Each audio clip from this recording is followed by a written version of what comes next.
Welcome everyone! I'm Felicia Day and this is Stranger Things Unlocked, where Netflix Geeked gives you an exclusive look into the shows you love.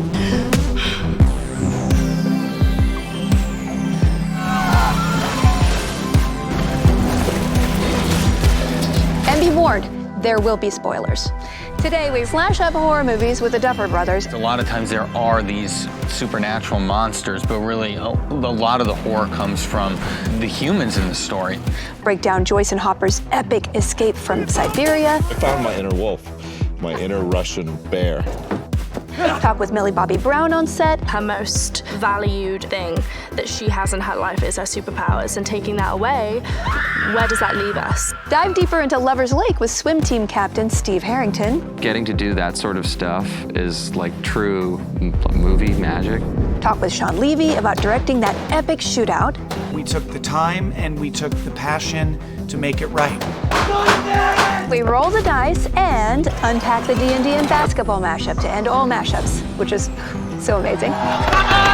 And go behind the scenes on Max's Kate Bush-powered Mind Layer escape. What do you say we crank things up to 11?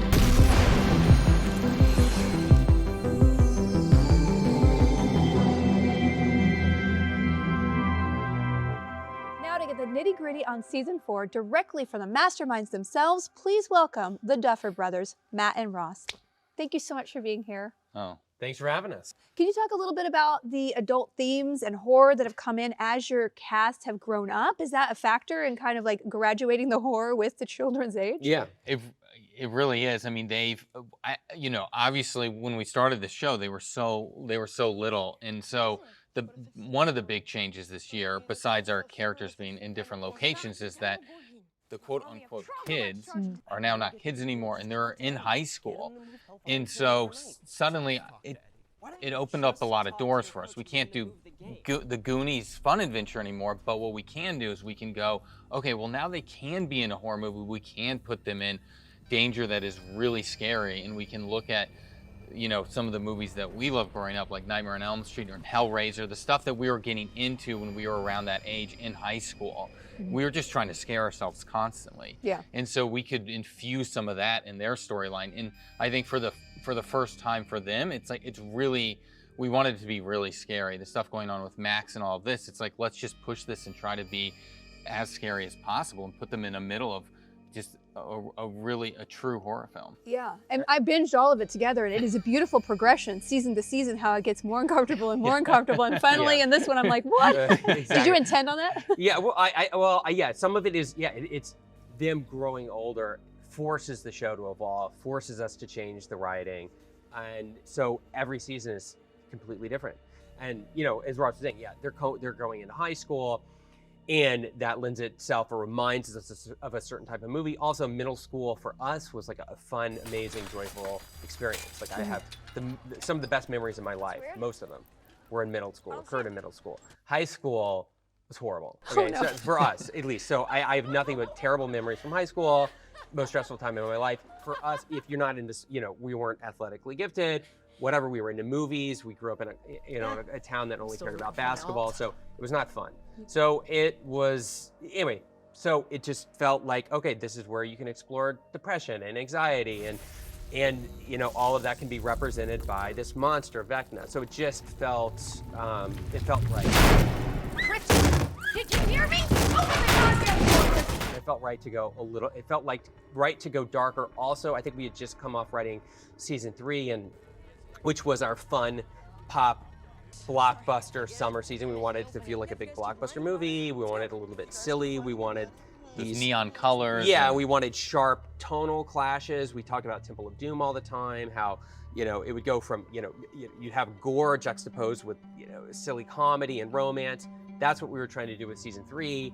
And then season 4, it was, let's go Nightmare on Elm Street, let's go Hellraiser, and a lot of that started with coming up with Vecna in high school, but talking about how horrible high school was. And you see there's a shift at the end of 3 where it does get sad and it does get darker, and so we sort of went with that and ran with it. And you've got to, and you have to. We try to season go, well, let's not ignore the events that happened previously. So yeah, you feel that impact really, especially in Max's Max, arc. Yeah, I with mean, Max. really resonating. That's what we want to do and just go. And we did try to do it season 2 as well, which is something traumatic happened to these characters.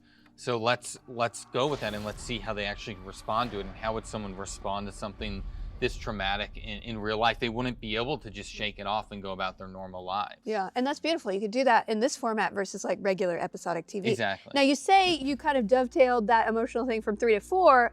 We're in 4 and now going to 5. And Right. I believe that you said that you've had the complete story arc was planned out from the beginning. Is that true? I mean, I mean, the show evolves, right? So you discover things. Like, I mean, it's not, I mean, there's a rough map, but it's just constantly changing. I mean, the perfect example of that is Steve. Like Steve, you know, played beautifully by Joe Keery. He wasn't supposed to be here. Here. He shouldn't be in season 4. He shouldn't be a lead in season 4. So that he shouldn't be a good guy, right? So a lot of that you're discovering as you're going. So you're learning what works, what doesn't work.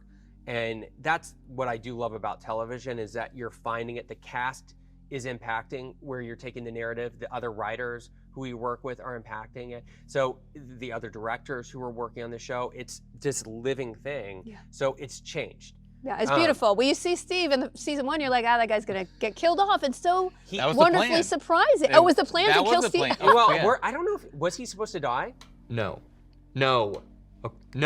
Yeah. I don't remember. He was supposed to die just- in the finale. Yeah. I thought it was, because I thought originally it was, you know, because there's that scene where really, which is the beginning of his turn, which is when he comes back in the end, and he comes and ends up fighting the Demogorgon with Jonathan and Nancy. And originally that was going to be Jonathan's dad, Lonnie. So it just, which is, it's hard to even imagine what that would have looked like. I don't remember that Steve was going to die. I'm pretty sure he was going to die earlier. I It's mean, been a while. It's But fascinating. anyway, that's what I'm saying is It does evolve. It evolves. So it's not like we're making it all up as we go along, but the characters and the actors and everyone who works on the show informs what we're doing. Yeah, and so maybe did you have the Vecna Henry 1 twist in mind from the beginning? How did you set that up for so many seasons, and yet we didn't catch on, because it was really a surprise. Oh, that's great. When we originally pitched the show to Netflix, we really just had that first season planned out. But I remember part the way through writing season 1, Netflix said, hey, can you guys just walk us through the mythology of the show?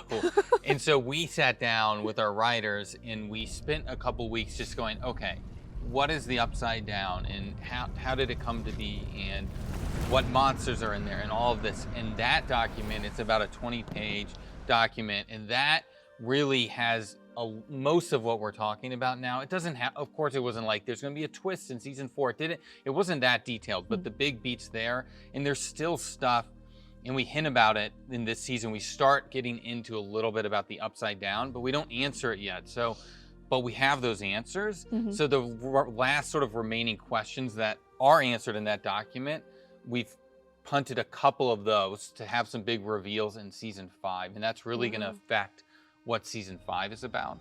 Stranger Things has a lot of pretty scary monsters, but we all know that the worst monsters, for me, especially when I'm watching it, the worst monsters are the bullies and the jocks. Did you intend on that? Well, I think, you know, when we developed this show and came up with it, we were really inspired by Stephen King and his work, which is something we haven't been shy about. And I think, you know, what's really something that really is important to his work is that, yes, a lot of times there are these supernatural monsters, but really a lot of the horror comes from the humans in the story and the darkness within all of us. And so every season we really do want to have that to play a major role, and this season really is no different.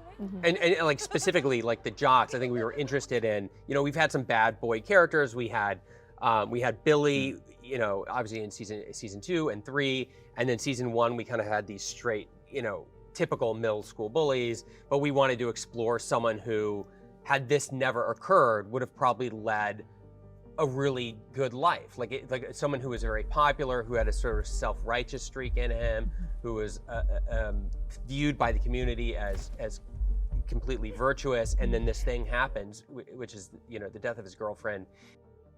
and it spins him.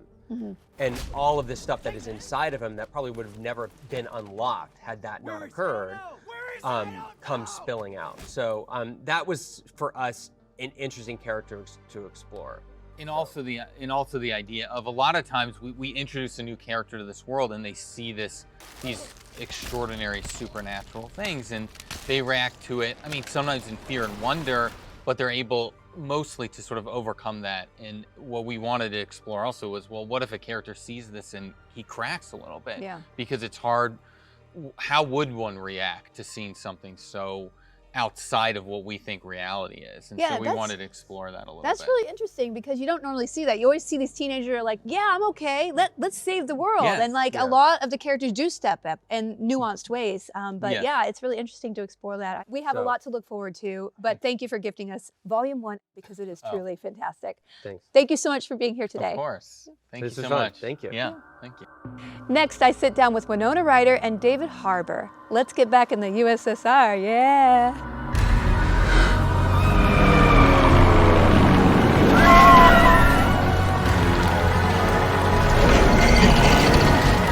Adulting is hard, especially in Hawkins. To tell us more about that, please welcome David Harbour, who plays Hopper, Hawkins' police chief back from the dead, and Winona Ryder, who plays everyone's favorite Hawkins mom, Joyce Byers. David, you filmed some scenes in the USSR, definitely without love. There were a lot of brutal scenes in this season. How were those to film? I mean, some of them were very pleasant on a soundstage in Atlanta, and some of them were in the snows of Lithuania. We shot in a real prison outside of, right in Vilnius, Lithuania. So the snow and the craziness. I mean, I guess the toughest stuff was at one point, Hopper abandons his shoes as he escapes, and so for a lot of it, I'm running shoeless through the snows of Lithuania, and there were a lot of takes where you could see my feet, so we had to do that, and it's really not pleasant for your bare feet to be on snow for a long period of time. So I found my inner wolf, my inner Russian bear. Okay, I'm gonna rewatch the episodes with that in mind. You're But channeling yeah, that. It's kind of a brutal season. I mean, it was brutal like physically in that way, and it was also kind of brutal emotionally. Like Hopper goes to a darker place, I think, than we've ever seen him. Certainly in the prison when we figure out exactly what happened to Sarah and to, in his life before, that it was this kind of very dark, still moment of hopelessness for him. But then he is reinvigorated when, two of his friends come to Russia to help him out. Which is an epic journey. I don't know, do you know what could motivate Joyce to do something that impetuous? Just, oh. Yeah, I mean, it's Hopper.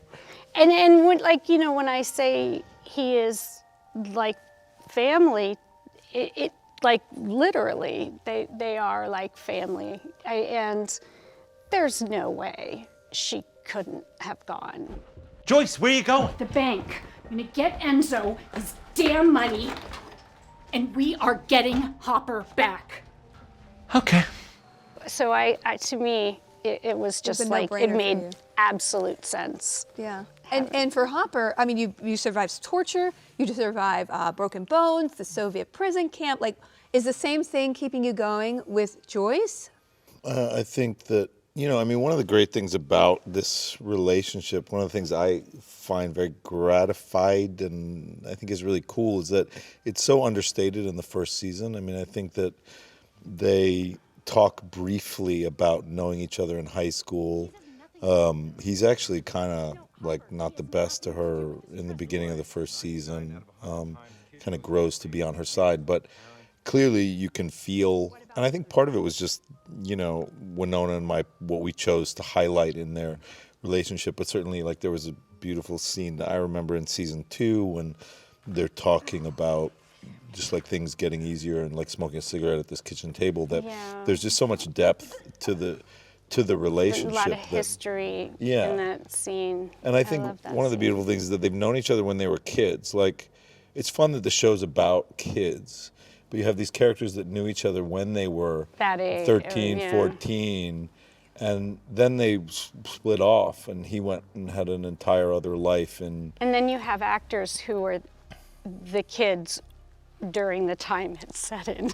yeah, exactly. It's No, like- well, yeah. Do you have a sense of nostalgia when you're in the makeup, the hair, because you know Well, I'm a kid of the '80s too. Like I yeah. remember that as a tiny kid. I mean, I have a natural sort of nostalgia because I mean, what years Beetlejuice come out? 87? 87, I think. Yeah. So I'm like literally, I probably would have gone to the movie theater. I wouldn't have gone. Hopper wouldn't have gone. Well, But maybe no. 11 would have like begged him to take her to the theater because Yep. she wanted to see the new Tim Burton movie. No, And, I had a big obsession with Beetlejuice for sure when I was a kid. I definitely. I did. think maybe 11 will watch like Pee-wee's Playhouse in next season. Right? That would be Because that great. was Tim's first movie. Was it I Pee-wee's like you, Playhouse? Dottie. Really? Like. Oh my God. You gotta pitch it. Are the to Duffers around? Because I They want were- that impression in season 5. I do want to talk a little bit about the Satanic Panic. Now we're talking about like flashbacks. Do you remember the Satanic Panic of the 80s? I do. Okay, tell me about that. It was crazy. I mean, I really do remember this. I remember the censorship, the Tipper Gore. Yeah, Tipper Tipper Gore. Gore. Do you remember Tom Hanks' first movie? I mean, I remember being in love with Tom Hanks, the man with one red shoe. I remember No, that. this is before this. I think it's an after-school special about Dungeons and Dragons. What? Oh, yeah, Oh, wait a D&D. minute. It's the best. It's the best. It's like a TV movie. Tom Hanks is like on a D&D. He's like a Dungeons and Dragons dungeon master with his friends. It was about how if you played D&D, it was clearly a very Christian like organization. It was Mike, saying D&D's the the guy devil from and it's Little going to House possess you and make probably you made it. insane. And Tom Hanks is Michael wonderful in Landon. it. Of course. Michael Landon probably produced it. Oh, oh, Touched by an Angel. I remember that. Like, Yeah, it's Big good hair, stuff. big heart. I'm not going to let us go because, David, I need to know both of you. What are you particularly geeking out over? What are you particularly excited about? I'm talking to you because we just talked about World of Warcraft, so I just need to get that a little bit on tape about is Oh World my of that? Warcraft. God, the most embarrassing thing what is in my World of existence. Warcraft? Right. Okay. So He in played. 2005, yeah, I played the shit out of this game. It ruined my life for Really? like a year. I mean, I was Were you like out of addicted? my mind. Yeah, I was wildly addicted to this video game. What To the what point character where did you I play? remember what? What character you play? What was it? I was a night elf warrior. Okay. Called NORAD, and he was like, you know, second tank of my whole guild and Oh, so you were a raider. Oh yeah. I was like full on, and it's so funny because I also played The Sims. You ever play The Sims? Oh, yeah. So The Sims, I like, you cheated could- all the time. you could be an actor on The Sims. You can progress in your career, but what you have to do is you have to like work on things. You have to work on your speech and on your body, right? Oh my And God. I remember my avatar That got is to a like certain level in his acting. career, and I kept trying to get He him was to work like, on his had to speech and wait tables. well, no, Because- he was like a supporting player, but I wanted him to work on his speech and his body, and all he wanted to do was sit around and play video games. And Oh, I kept you're- being like, you know, and then I was like, whoa, whoa, whoa.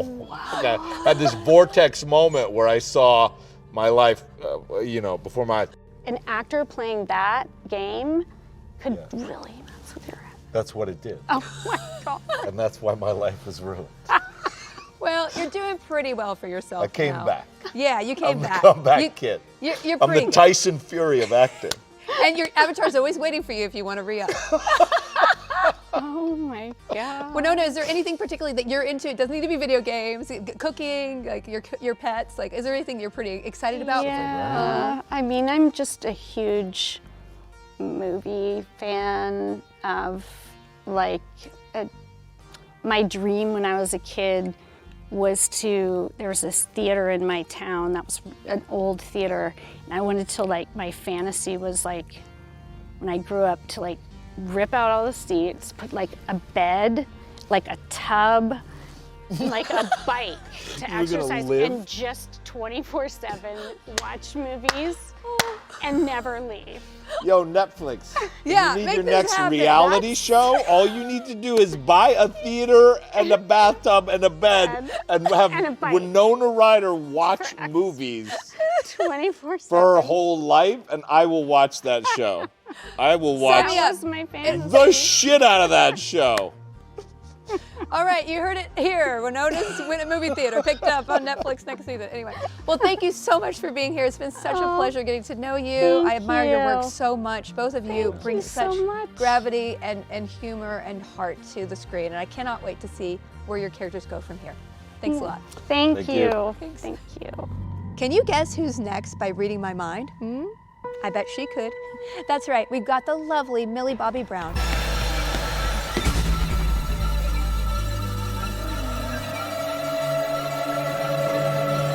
Eleven starts off in Lenora, California.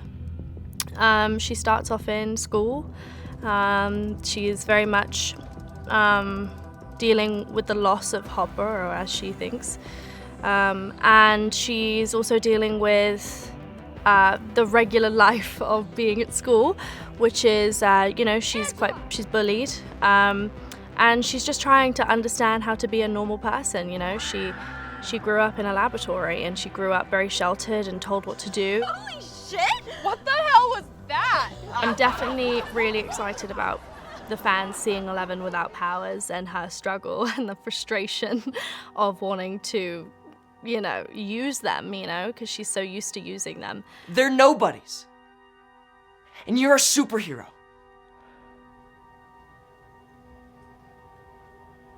Not anymore.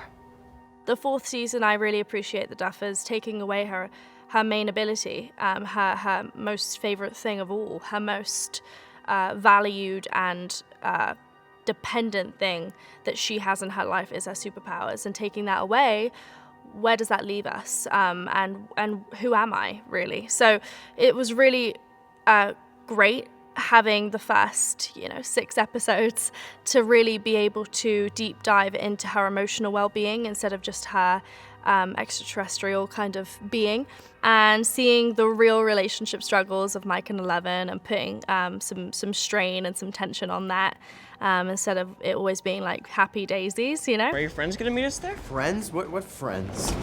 Stacy and Angela.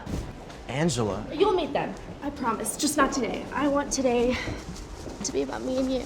I think there's a sense of embarrassment, and humility. She wants to tell him everything's fine, and I think there's a sense of FOMO, She wants to be in Hawkins. She wants to be with her friends, and I feel like she's just trying to let Mike know everything's fine, I'm fine here. I'm actually having way more fun than you are. And really, the bottom line is she's not. She's struggling, and she's hiding that from him. She knows that she has to deal with those bullies and that alone, because no one will truly understand what it's like to be that different. She's not just like a nerd. She's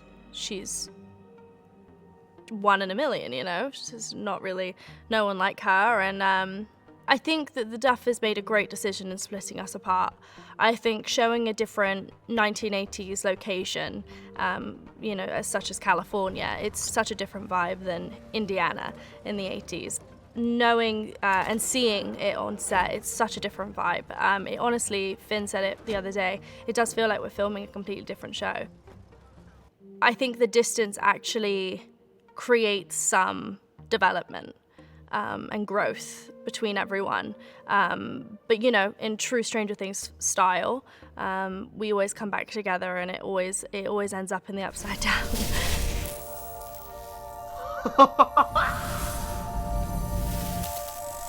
H. Hi. Hi. Hi. That worked. Hi. It's the older teens of Stranger Things who really get the show rolling because they are the ones with the driver's licenses. With me now are Joe Quinn, joining the cast this year as Eddie Munson, president of Hellfire and Perpetual Hawkins Sr. Maya Hogg, who's left her scooper behind to rewind at the video store as Robin Buckley. And Joe Keery, who plays the lovable slacker / everyone's favorite babysitter, Steve Harrington. Hi, y'all. Hey there. Always the babysitter. Always the goddamn babysitter. It is time to talk about friendship in the time of Vecna. Joe and Maya, your characters are both looking for love this season. It's kind of cute but sad. Can you talk a little bit about your fun dynamic as you support each other through this quest? Oh, that was so fun. I don't know. It was just like... It's like my favorite part of the season. It's great. It's just a really fun storyline to have kind of always happening underneath all this crazy supernatural stuff. Yeah. Feels like it really is like it roots our storyline in a really nice way. I think my favorite scene to shoot the whole series was that kind of almost oneer we did in the video store. Totally, yeah. Where we're like talking and videos are falling down and like and reorganizing things, and like that was I love that stuff, and getting to do that in the beginning before we go on to film the rest of the season. Exactly what you were saying. Sort of set in like a, I don't know, like what the feeling was on the inside. And the tone for shooting too. Yeah.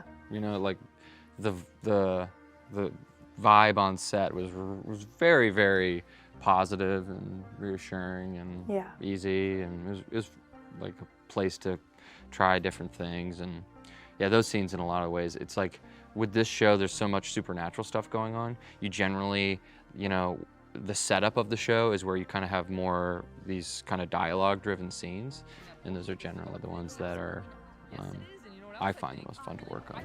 The rapport that you guys have is really genuine, and you just kind of want to see you guys riff on something like forever. I know. I remember us joking about when this season started that we were like, can we just have one season where nothing happens? Yeah, it's just like, totally can we just normal, do high school video store, normal, like we yeah. get the girls, like let's just, and then next season, like everything can happen, but like let's just live in, just let's one live life normal for year. one season, Yeah. one normal year. Joe, your character Eddie was an immediate fan favorite. These are not interests that necessarily intersect you personally. You're not a metalhead, you're not a D&D nerd. Not currently, no. Not currently? Not yet. Is there a possibility that you could be converted to the nerd side? I'm open to anything. Wow, okay, you heard it here on Geek. Do you have any 80s tropes that you drew from? I guess, well, it's kind of obvious, but Spinal Tap, really. I think kind of just in terms of like how being a metalhead isn't a part-time gig. You've got to take it pretty seriously. Totally. And I guess kind of like thematically, like in the show, I think there's a lot of John Carpenter stuff in there. I think and Scooby-Doo as well in our Scooby-Doo. Scooby-Doo. I think if Spielberg and John Carpenter directed a Scooby-Doo film, it would Wow, be, that would be amazing. Yeah. Well, we're in it. You're totally right. It's like I think that's what it is. The strong and different characterizations of each character is very Scooby-Doo and very D&D. Yeah. You know, everybody has their sort of specialty and skill and mindset, and they do a good job of making, you know, setting that up. Definitely. Fred from Scooby-Doo. Who's the blonde? Who's the blonde one? Fred. I've definitely got a little bit of the. He's Fred. You're Fred. Fred. You're Fred. Yeah. Sure. You're Shaggy. Maya, what do you think? You're Velma. or Dad? Velma for sure. I mean. In episode 6, our teens head out on Lover's Lake, where Jock Patrick has just been taken by Vecna. Steve, as former swimming captain, volunteers to head underwater to see if a rift has opened at the bottom of the lake. There he goes.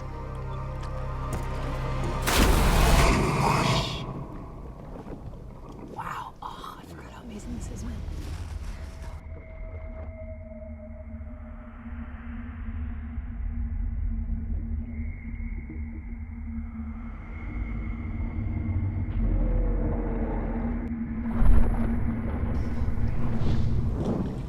This has my favorite moment of yours in it, I think. Just remember you doing all the breath work. Of course, yeah. Remember people calling you a rock star? Yes. I remember Nimrod saying, "Yeah!"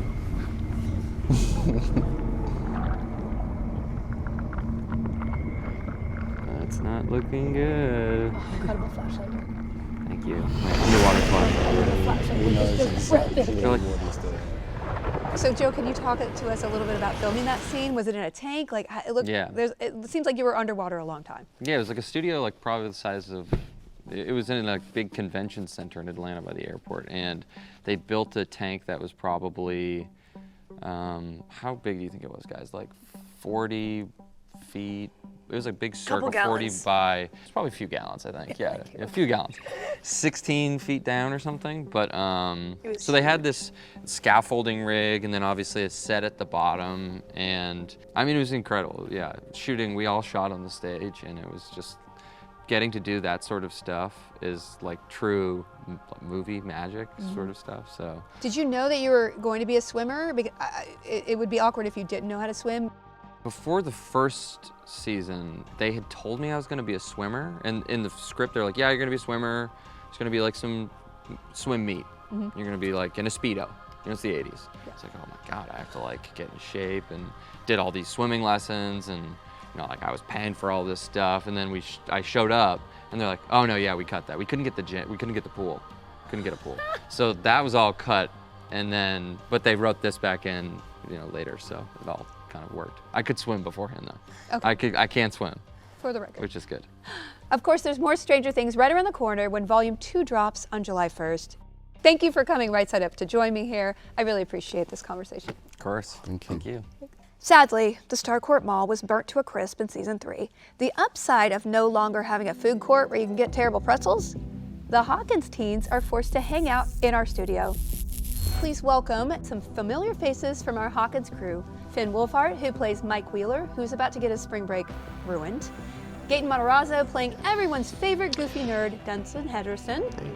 Priya Ferguson, who plays the ever-resourceful Erica Sinclair. Sadie Sink, who plays a grieving, emotionally closed-off Max Mayfield. And Caleb McLaughlin playing a too cool for his normal crew, Lucas Sinclair.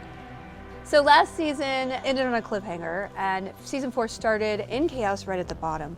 Finn, what was it like to be split up from your crew, your best friend, your girlfriend, Elle? I mean, Mike was separated from Elle before, but it was a little bit different. How was your journey this season? Yeah, it starts out and Mike's kind of like, I think pretty excited to go and visit his girlfriend and his best friend. But he's kind of a little more disconnected from Will, and kind of starting to find his own way as well at high school. He doesn't really feel as like separated from people. So he's finally finding his kind of friend group. It's a pretty chaotic season, I would say. It was like so fun and like different, and also pretty amazing too to like start the season off with like Caleb and Sadie and Gaten, because we rarely get to be in scenes together nowadays because there's so many storylines happening, and whenever we get to like go back to the kind of the basics and be able to like have like scenes all together that aren't so crazy, and I don't know, it's really, really fun. Yeah, it was a really fun time jump between seasons, and Max is in a much different place this season, Sadie. Can you talk about why? Yeah, I mean, she's obviously dealing with the grief and guilt surrounding Billy's death. Her living situation has changed, so things have just kind of gone downhill. Yeah. And that's kind of where we start out with her, and then obviously things get much, much worse. Yes, we're gonna have to get into that, because it's a whole deal. Gaten, Dustin seems to really step up to be more of a leader character this season. How did that feel? Did it feel good? I think it's cool. I think it's definitely a goal of his to try and feel a little bit more confident going into high school. I think he's kind of put a little bit more emphasis on his look and the group. He sees that Lucas is becoming more confident and doing some great stuff and finding himself, and I think in a way that hurts him and motivates him. But yeah, I think it's just a general a confident search, maybe motivated by his friendship with Steve. But yeah, it's fun to play. It really is cool to start out that way. The D&D basketball montage was so epic. I can't believe it, and I would love to show you a clip. Let's take a look. Let's do it. Yes.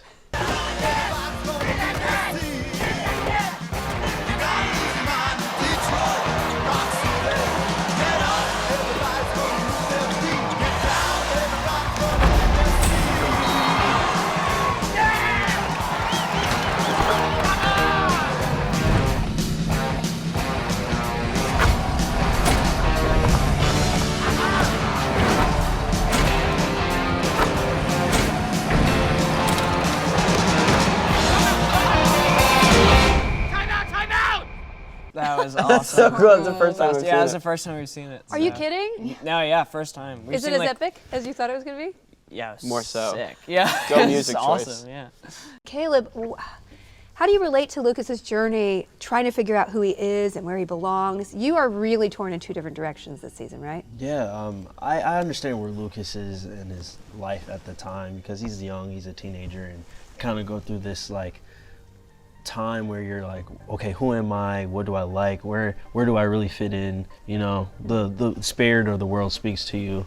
And, you know, I mean, of course, we're probably not gonna, Lucas is not saying that, but I feel like he probably had a moment where it was just like, who am I? Like, let me go figure it out. And, you know, he has his friends there, but he needed to, you know, adventure out to figure out who he was first before he can, like, appreciate his love that he had for his friends and the nerd that he is. Yeah. So, well, yeah. it's not unfounded. I mean, No. you are being torn into, and they don't show up for you, so it's a little Yeah. bit frustrating, right? I understand why they're upset, because they're like, no, this is how you always been. This is who you are. Like, what are you doing? But, you know, you never realize or you never appreciate things unless you don't have it anymore, you know, until you don't have it anymore. So I felt when Lucas didn't have that friendship or like the realness of being with his friends from, you know, the beginning, he was like, okay, I know who I am. He just needed to step out of the box real quick before he realized. While Lucas is chasing his hoop dreams, Erica takes her seat at the table and joins the D&D campaign. Priya, can you talk about how it felt for Erica to sort of replace her brother this season in the crew? I definitely feel like it was a leadership moment for Erica. It was her proving to the Hellfire Club that she is a leader and she's a problem solver. And I feel like Erica has always been a leader in the past seasons. Even with the cape, how she came in with the cape, that was a it was her being a leader and stepping in for her brother to help out the Hellfire Club and her friends. So that's how I feel.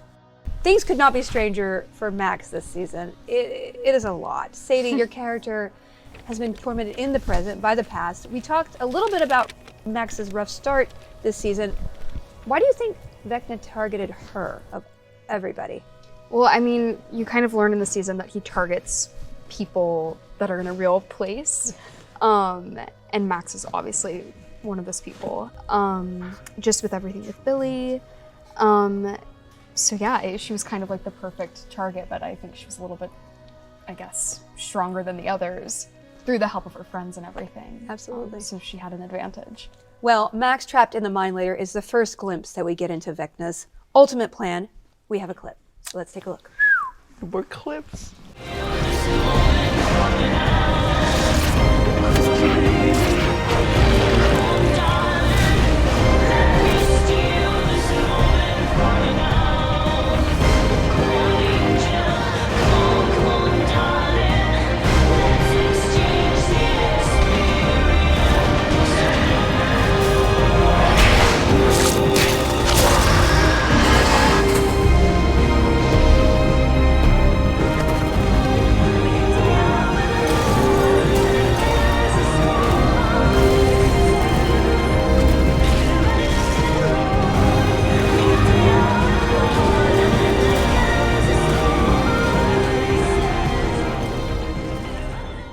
Sadie, wow, that was a lot. Can you talk about filming that escape scene? It was so intense. Yeah, that was shot over, I don't know how many, I think it might have been a week that we spent on that, or like 4 days, I guess.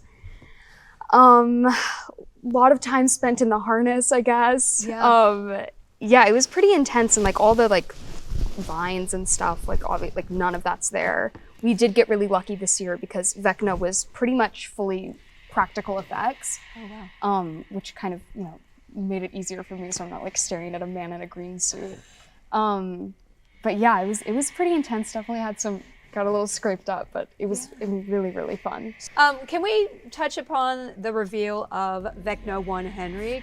Did that blow your minds like it did the audience? Yeah, that's like an amazing twist. Jamie's like unbelievable. Jamie's incredible. And he had to be, I mean, I only met him a few times, but from what I could hear, I mean, how long was he had to probably, if it was like a 7 a.m. crew call, he would have to come in at 1 a.m. What? The morning before, while they put the makeup on him as Vecna, and he like never complained. He never like. He's so patient. I ran into him once throughout the entirety of filming, and it was when we were doing 3D scans. To touch on Vecna, I thought it was really cool to see the evil of Hawkins kind of reveal itself. I thought that was really cool, you know. Finn, Mike doesn't quite get the spring break he hoped for when he imagined in California. How fun was it to film all of the action stuff that you got to do this season? Really fun, and also like incredibly difficult. We basically filmed a movie within a movie. Like we filmed a different movie kind of and we shot like a stoner thriller comedy kind of, while they shot like a drama-filled sci-fi Like Harold horror. and Kumar on steroids. Yeah, exactly. And so it was like a really different vibe, and I think like the Duffer Brothers were very excited kind of to have like a different, I don't know, a different change of pace. I think they had also like a new crew and stuff, and so it was insanely fun. I mean, we did this one take action scene. It's like the shootout. Oh, I saw that. Yeah, and amazing. that was like a day of rehearsal, and then yeah, it was crazy. Stay here! We did it. I mean, we were all like, by the end of it, we were all bruised and like, did you get it? Like all on the ground, like, you know. So it was really fun, but yeah, also, yeah, just like tiring as well. Well, we actually sat down with director Sean Levy to talk about shooting that scene. Let's take a look. Hey there, Felicia. Sean Levy here. I am super bummed that I can't be with you doing Geeked Week all together, but very much there in spirit. I'm here in Budapest shooting my next project, but completely excited to nerd out alongside Finn and all the rest of the gang who are a part of this epic shootout oneer, which was both the most challenging piece of directing and ultimately one of the most gratifying pieces of directing I've ever done. The writing that Matt and Ross do, it tells me what they want on screen. And so I'm reading episode 4, I come to this shootout sequence, and it just felt like, oh, this should feel kinetic and this should feel real-time and viscerally connected to the characters who are suddenly caught in the middle of this bedlam. That was fast. I read the scene a few times, I called Matt and Ross, and I was like, guys, I'm feeling oneer. Am I crazy or am I feeling oneer? They're like, hell yes. We've never done kind of an action oneer with gunplay. And so it was gonna be hard. It was gonna be near impossible, but I was so inspired by this feeling that I had to try. On a movie, you take months. You literally take months of computer pre-visualizations and storyboarding and rehearsals and re-choreography. It's Stranger Things. We are, at the end of the day, we're a huge TV show, but we're a TV series. So there was no time for previs, no time for storyboards, and we had to essentially choreograph and prep that shootout while we were shooting other scenes every day. So it involved one choreography session where it was myself and my cinematographer and my AD and the stunt coordinator, and we just kind of read the scene in the house. And it was a lot of like, well, what if they come through this window? Well, what if as we're running this way, there's another gunman over here? And it was a lot of what if. And we started acting out the what if. And then the camera sees you. What's going on? Back there. We gotta go! And Joseph. Crash! Go, go. The only way I know how to direct is to kind of viscerally give the actors a sense of the scene. And so for this, I was literally acting out every role of me playing Will Byers and Jonathan and Mike. I do believe that the best way to feed my actors energy is by giving them energy. What's going on? Come back, shit! We gotta go! We gotta go right now! The whole challenge with a oneer is it requires perfect synchronicity between actor action, stunt action, and camera action. So every pan, every tilt, every move of the actor, it needs to be in unison so that you're seeing the event you want at the exact moment that you want it. So if one of those three things is a little early or a little late, cut, go again, cut, go again. So it just takes one mistake to make the oneer unusable. Stay there! Everybody needed to do their jobs at a high level of near perfection, and ultimately that's a daunting challenge, but an incredibly satisfying piece of filmmaking as a result. This has been a lot of fun breaking down the episode 4 shootout oneer with all of you. Cannot wait for you to see what else we have in store for you in Stranger Things 4. It's a doozy. And that's our show. I am tempted to end this episode of Unlocked with a crazy twist that would make the Duffer Brothers proud, or, you know, like a horrible pun, but I'm gonna settle for this. Unlocked will be back after the second and final volume of season 4 drops on July 1st. Oh, and don't go away. We're about to see the Hellfire Club engage in an epic D&D battle right here on Geeked Week. See you then. It is over, 11. You have freed me.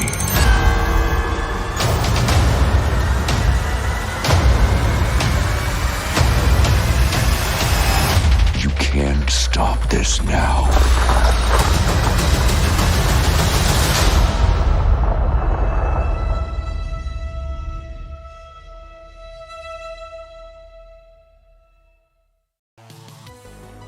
My name is Chogren Munoz. I'm an illustrator and storyteller from Guayaquil, Ecuador, and I get to draw for a living. You know, everybody gets their influences as they grow up. For me, when I went to school, I really latched on to people like Ub Iwerks and Osamu Tezuka. So my two biggest influences is a combination of Japanese pop culture and classic American rubber hose cartoons. For the Stranger Things piece specifically, I originally titled the piece I Am the Monster. I essentially fused the character of Eleven and the Demogorgon together. Being an artist sometimes, especially like working in different industries, it can sometimes feel like a rat race. The reminder I always tell myself is just focus on my voice, what I would like to see and put out there in the world.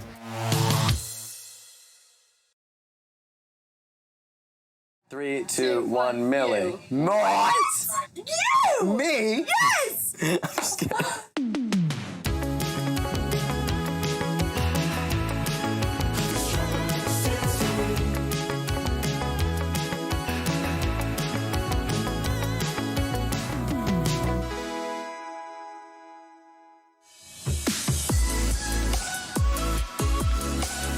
Are you ready? I am. I'm so excited. Hey, good morning.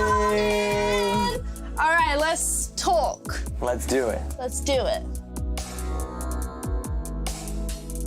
Will is kind of a third wheel this season between Mike and Elle, especially when Mike comes to visit Elle. Elle this season had a pretty big character arc.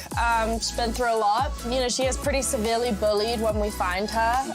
Which was really sad. We just find Elle and Will, they're living together in California, and they look out for each other. Yeah. And me and Millie kind of had a week where it was just us filming in the school, and it was definitely one of my favorite weeks. Yeah, it was just same. It was so fun. Yeah, it was so much fun. How long does it take to get ready? It takes to get, I think it takes about, I'd say an hour. Yeah, I think Millie has one of the longest getting ready just because of her wigs. It takes about an hour to do my bald wig. My makeup isn't that crazy at all. The most I have is a bit of mascara and some blush. What was your favorite moment this season? I think I think this season was very split up by like the locations we filmed at, and I think my favorite locations were at either the school or honestly this week at the roller rink has been a blast. Every day at lunch, Millie connects her phone and we just skate around. You just skate around the rink, and it's a lot of fun. Right? Yeah, I think personally my favorite moment on set is anything in New Mexico. Like I really enjoyed. New Mexico has been a blast. I really enjoyed Atlanta, and I actually loved working with Matthew Modine. Should we recreate the scene where you picked me up? Although I have gotten a bit bigger now. You are a bit bigger. Also, being in New Mexico has been so fun for me. Yeah. Just a change of scenery. I didn't know what to expect. I was like, we're going kind of in the middle of nowhere. Like, this is a new group, new crew. And now looking back, it's like one of my favorite things I've ever done. And we've had a blast, and it's been the best group. I would describe her look, well, I mean, when we find her, she is in a flannel. She's probably borrowing Will's clothes. It is very sad, and it's meant to be sad, you know? Yeah. And she's in her, beautiful pink little... Floral. Floral, with those white jeans, which feels very, feels very feminine and kind of heroic. It's a very heroic look. I like that. All right, 3, 2, 1, ready? Oh, we're just saying the verse? Yeah. 3, 2, 1, Eduardo. Oh, really? What? Eduardo? That was one day. No, he does laugh a lot. Hold on to your butts, bro chachos. Eduardo was one day where we couldn't stop laughing. But usually, I feel like it's I us. feel like it is us, and it also can be Charlie on like some days. Like he just won't stop laughing. I think Eduardo's just a big laugher. Most likely to go on Love Island. 3, 2, 1, you. Love Island is like our favorite show. It is our favorite show. It kind of got us through season 2. Yeah, I honestly. feel like. Who is most likely? Come here. Who is most likely? Okay. Who's most likely? Who's most likely to? Who is always- most? Shut up. Who is most likely? Oh, who is most likely to? Who is most likely? Okay. Who is most likely? Who is most likely to go off script? 3, 2, 1. Finn. Right? No, not his funeral. Screw his funeral. If anyone asks where I am, I've left the country. Oh, I know this one. You have to know this one. 3, 2, 1, Charlie.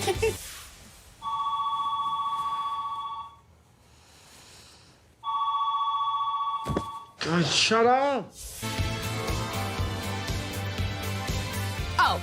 3, 2. 3, 2, 1. Matthew Dayton. Modine. Oh, that's true. That's true? Vote for Matthew Modine. Vote for Matthew.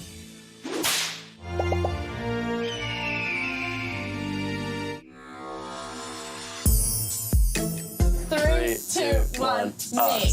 What? You're not including me in that? Are you actually kidding? Fine, just me. What do you mean? We're both good at that. I feel like we're both very close to the crew. Yeah, both of us, Yeah. not just you. Like we are like no. You said who's the favorite, and I know that I'm the crew's favorite. Amy, who's your favorite out of me and Millie? Can I answer that at rap? No, you can answer that now. Can I answer that at rap? Who do you think's I the have- crew's favorite? Yeah. Yeah. What? They do say it all the time. Am I not your favorite out of the cast? You're my favorite. Okay. So Don't career? cut that out. I need that for Millie. They say it all the time. She gave us all sunglasses yesterday. I did. Okay, well, I have gifts for you today. Then maybe I won't be giving you anymore. I'll keep it for myself. Oh my god, he's so I'm done with this interview. ridiculous. Okay, well, who's most likely to get mad because they're not the favorite? 3, 2, 1. Snipper snap. Who is the best? Me. Who's best? Me or No, you? no. Me and 3. Millie are. We are generally- united. Yeah. We are united. We're best friends. Yeah.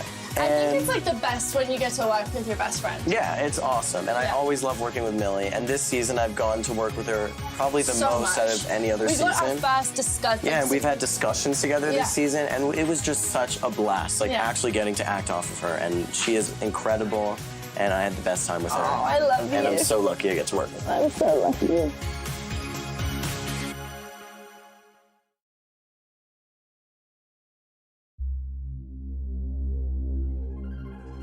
Do you hear that? Something is coming. Something hungry for blood. The Demogorgon! Fireball him! Fireball!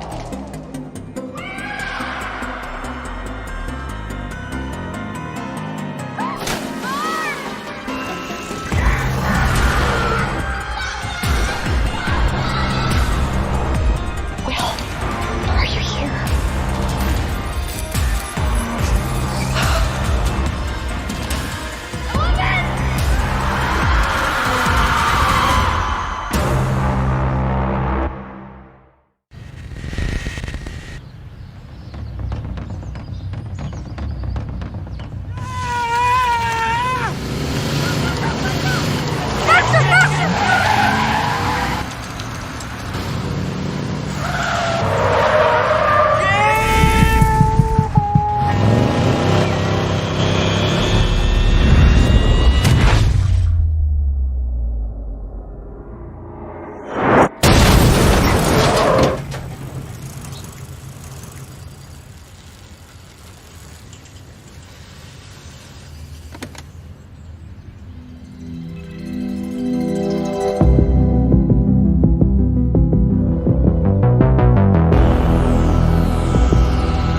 Henderson.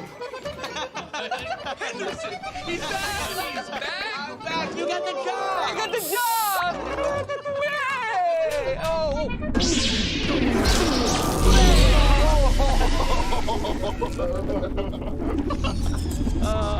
How many children are you friends with?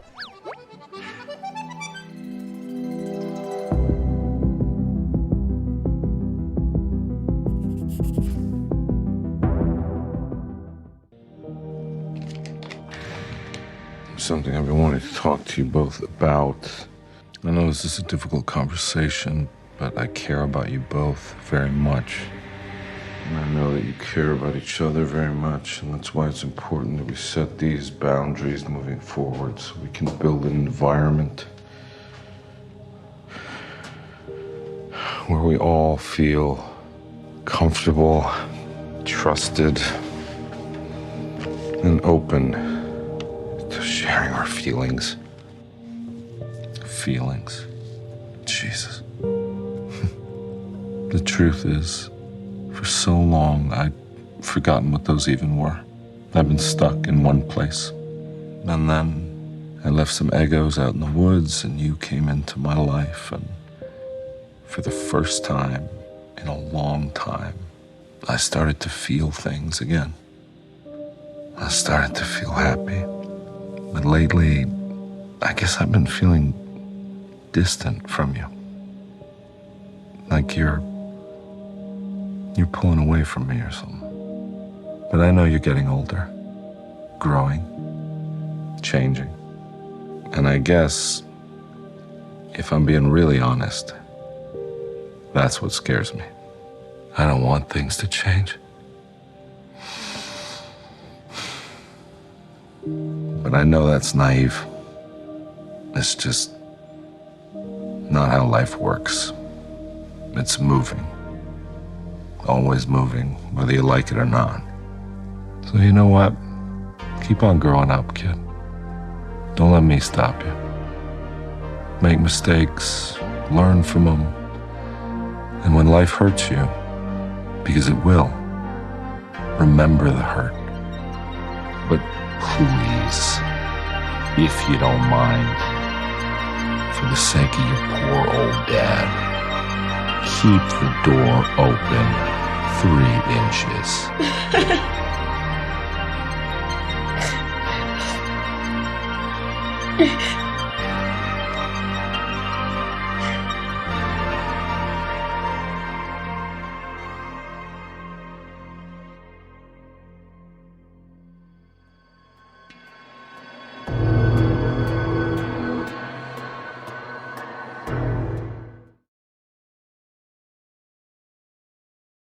Want even more Stranger Things? You'll find news, videos, interviews and more on Todoom, the official Netflix site to help find and fuel your fandom. From behind-the-scenes photos to red carpet coverage to 80s hairstyle secrets from set. Dive deeper into the Upside Down on netflix.com/Todoom.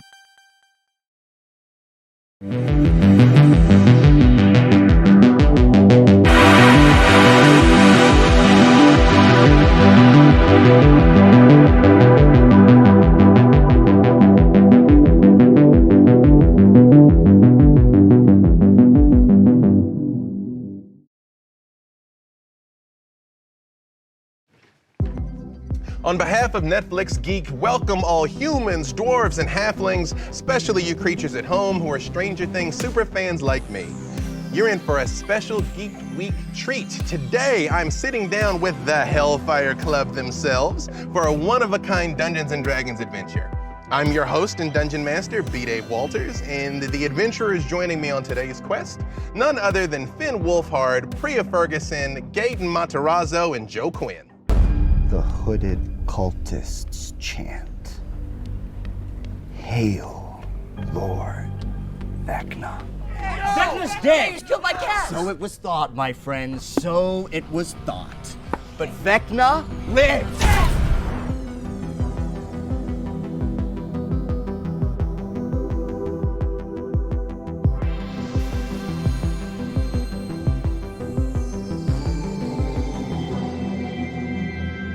Today was supposed to be a good day. After years of grand adventuring, You're returning home to Hawk's End. Each of you has made your way through the world, carving your legend into history. Goblins, giants, ogres, trolls, dragons, all manner of monsters have fallen before you. Again and again you've won, cheating death itself. And today, death has come to collect. Okay. Our heroes, pardon me belching, Joe Keery, Chad Handstand, and Lady Applejack. You see home in the distance. Hawk's End is a small, beautiful town. It sits on a little island in the middle of the river as the water flows around it on all sides, creating kind of a natural boundary. There's only two ways in, a bridge to the north and a bridge to the south, surrounded on all sides by luscious forest. As you see home in the distance, you can already catch the smell of baking bread wafting on the wind. You hear children laughing off in the distance and can see the smokestacks rising out of familiar sights of home. Just north of Hawk's End, there's a ranger station, a guard post that you have to check in as you four heroes come walking up. What would you like to do? Ooh, fun. Who does it start with? Whoever would like to. You all, the four of you are walking down the road. I'm assuming we have like passports and stuff, and the documentation to get on through. So I guess we're gonna go up to the ranger station, and I don't really seem to have a lot of charisma here, but I'm gonna be like, can I get through? You know, important question here. What does Pardon Me Belchin look like? Who is he? Pardon me, Belchin. He's a smelly dude. I mean, he has to kind of like, it wasn't his given name, but like he came up with it later in life and thought that it would be a good thing to like, just set the boundaries of what interacting with him might be like. So smelly dude, he's not the brightest. At least people around him don't think he is. And he's kind of accepted that throughout most of his days. But he enjoys an adventure. He enjoys a good bar fight, I'd say. And he, above all else, enjoys family. And you're a dwarven grave cleric. Yeah, so he's a morbid one. Some would say it's a sense of humor. Some would say it's just weird. As you call out down the road, from inside the booth, all of you hear, you four back again, huh? And a head leans out, a familiar head that you've all seen, of an unpleasant bugbear named Gloom. Bugbear is kind of a deceptive title. They actually look more like large, predatory cat people, similar to a tabaxi like you, but honestly the comparison would be a little offensive, and you and Gloom have never really gotten along because of this. He has black hair that is knotted and kinked and has twigs and muck in it because he's never overly concerned with his appearance. Thought you all were off becoming legends. You know, I hear the stories all the time of, oh, Chad Handstand held a handstand. Whatever, who cares?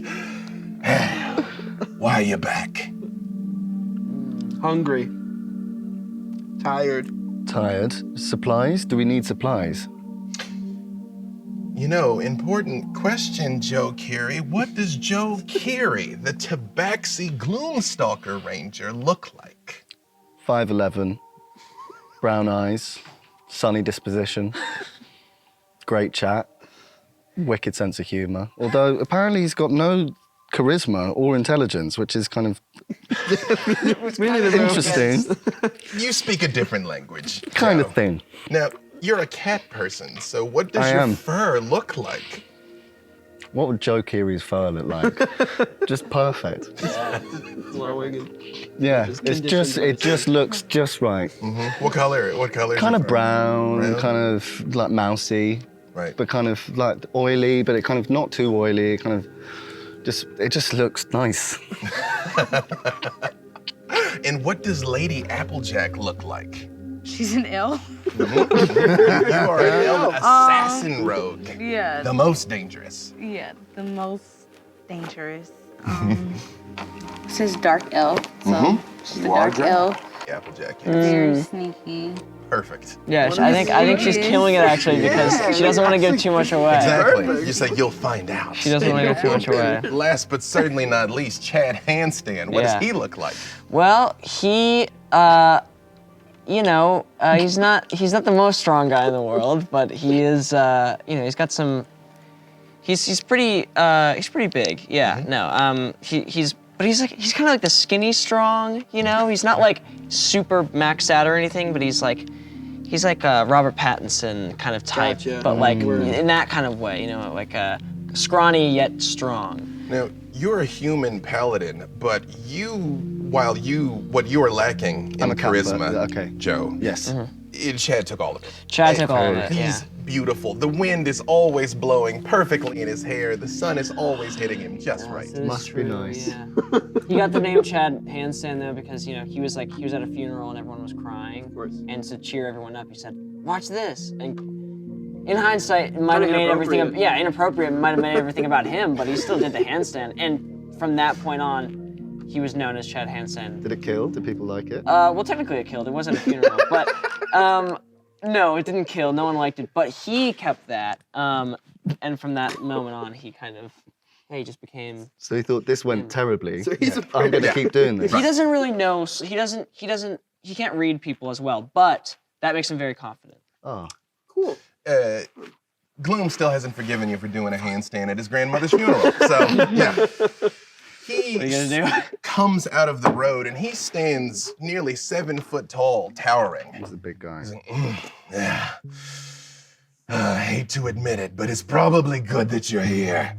There's been some difficulties as of late.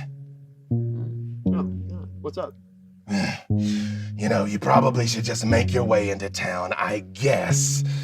Astara, she's at City Hall. She'll explain it all to you. Just do what you're gonna do and get out of here soon. The town's better off without you. This guy. Thought he needed us. Okay. I don't. I'm fine. They need you. He said Astora?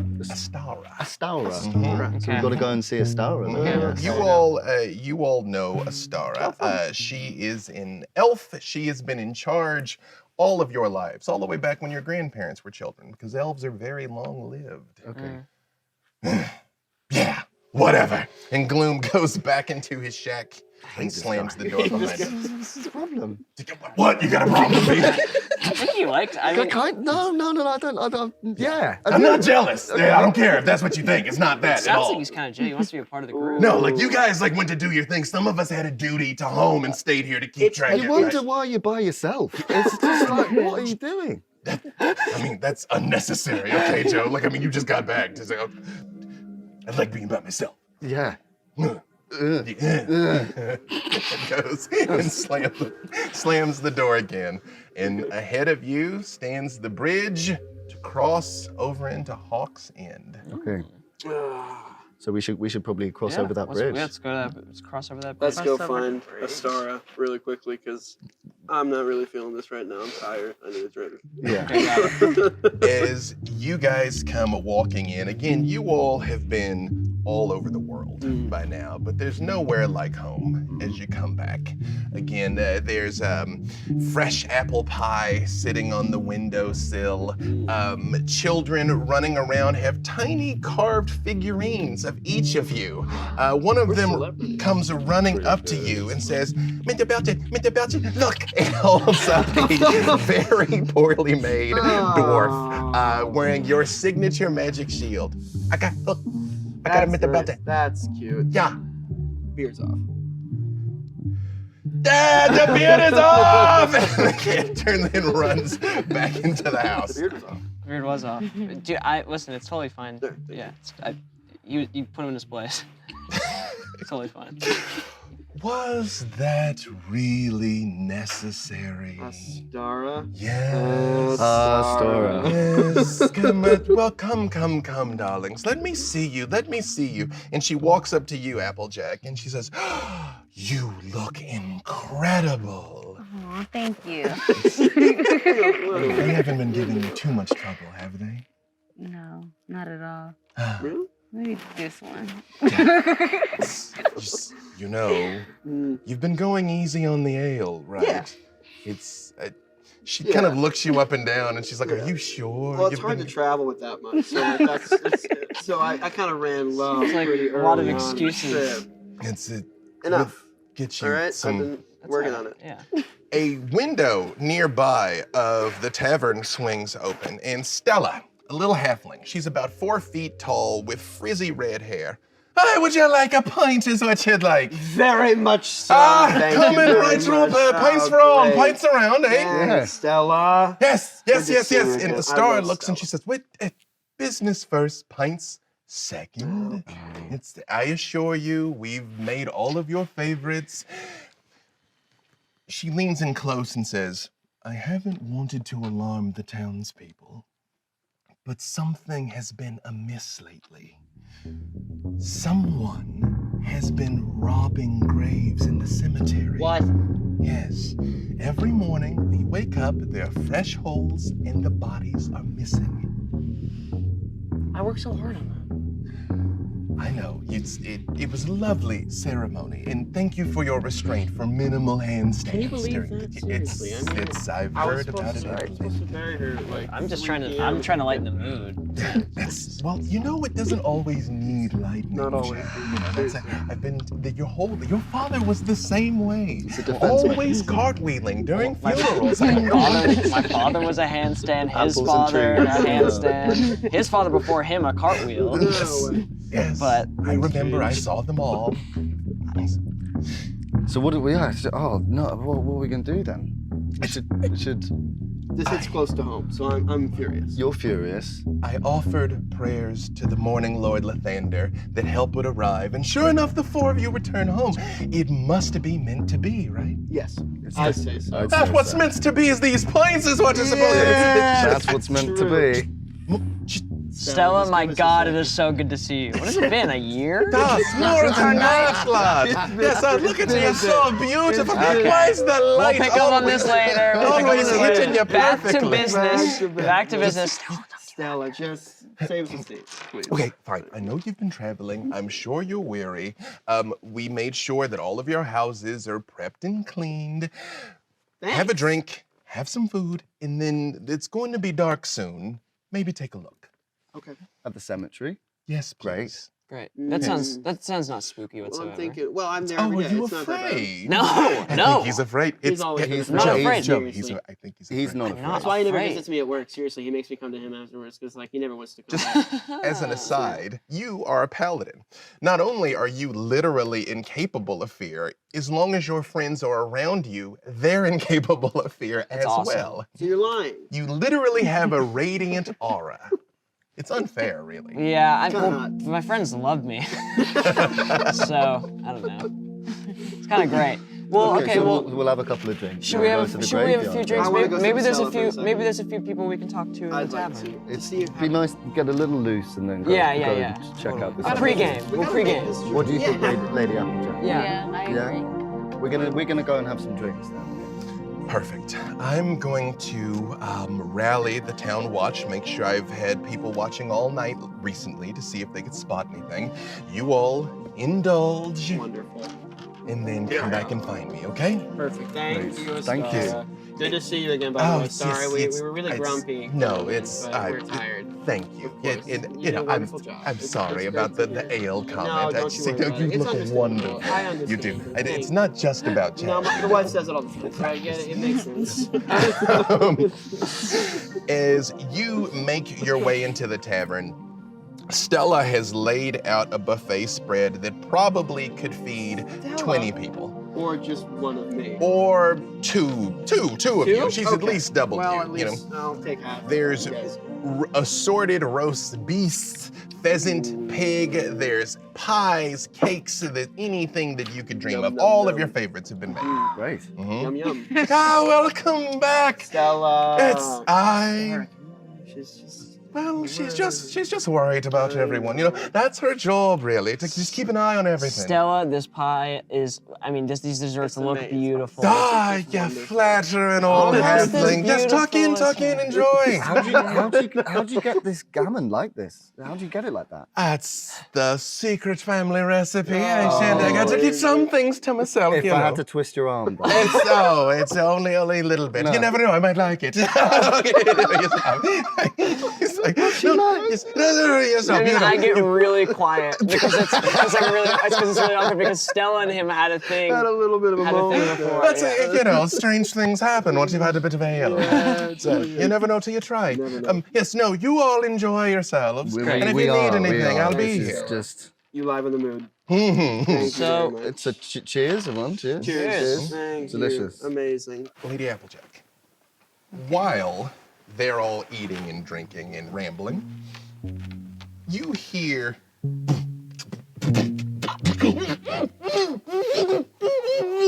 coming from the kitchen where Stella just went.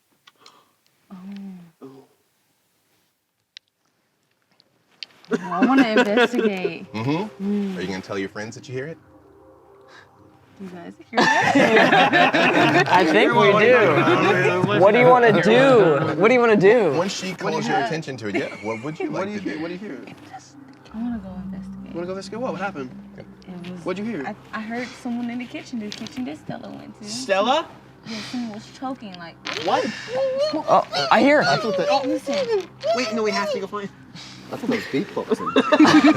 Also, I also thought it was beatboxing at first. It started as a beatbox, ended as a torturing thing. Regardless, we should investigate. We should go. All seriousness, Stella might be in trouble. We should go. Or someone else. Pardon me belching.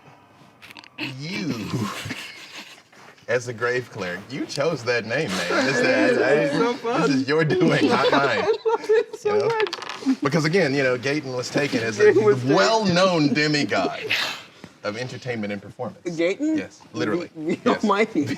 The Almightiest. The Almighty. Yes. Peace be unto him. Yeah. Pardon's a fan. You, as a grave cleric, have an innate connection to the weave of life and death. That's fun. In understanding anything that defies that link between life and death. You have an innate sense for the presence of the undead. Seems quite wise for one of his background. You are as wise as it gets, That's honestly. amazing. That's great. And one thing you realize, there are undead in this building. Okay. You feel it.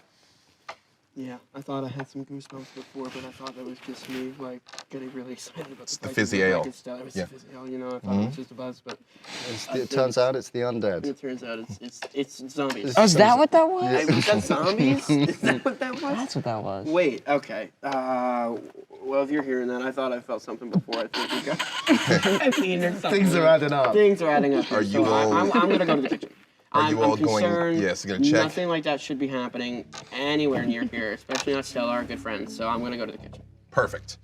As you push the door open, on the ground, you are confronted by a horrifying sight. Oh God. Stella. Yeah.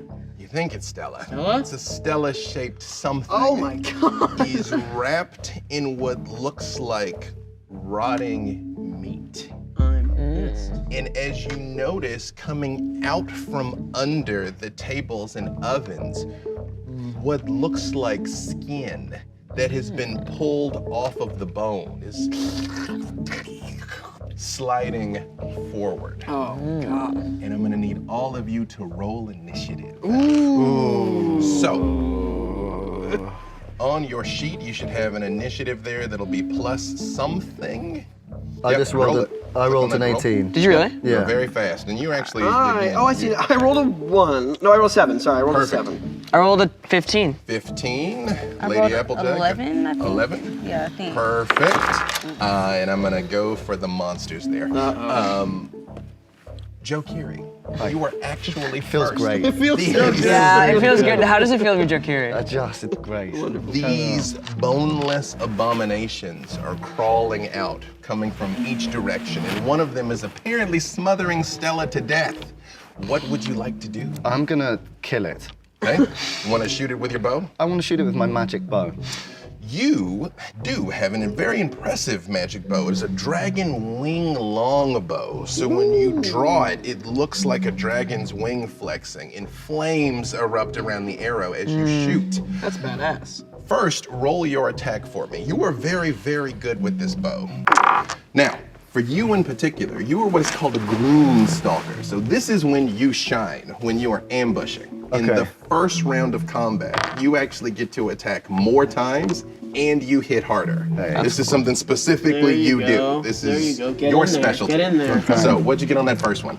I got 25. Perfect. You actually get to attack 3 times. So hit it for me 2 more times. Oh, where? 21. 21, also gonna be a hit. Give me 1 more. 1 more.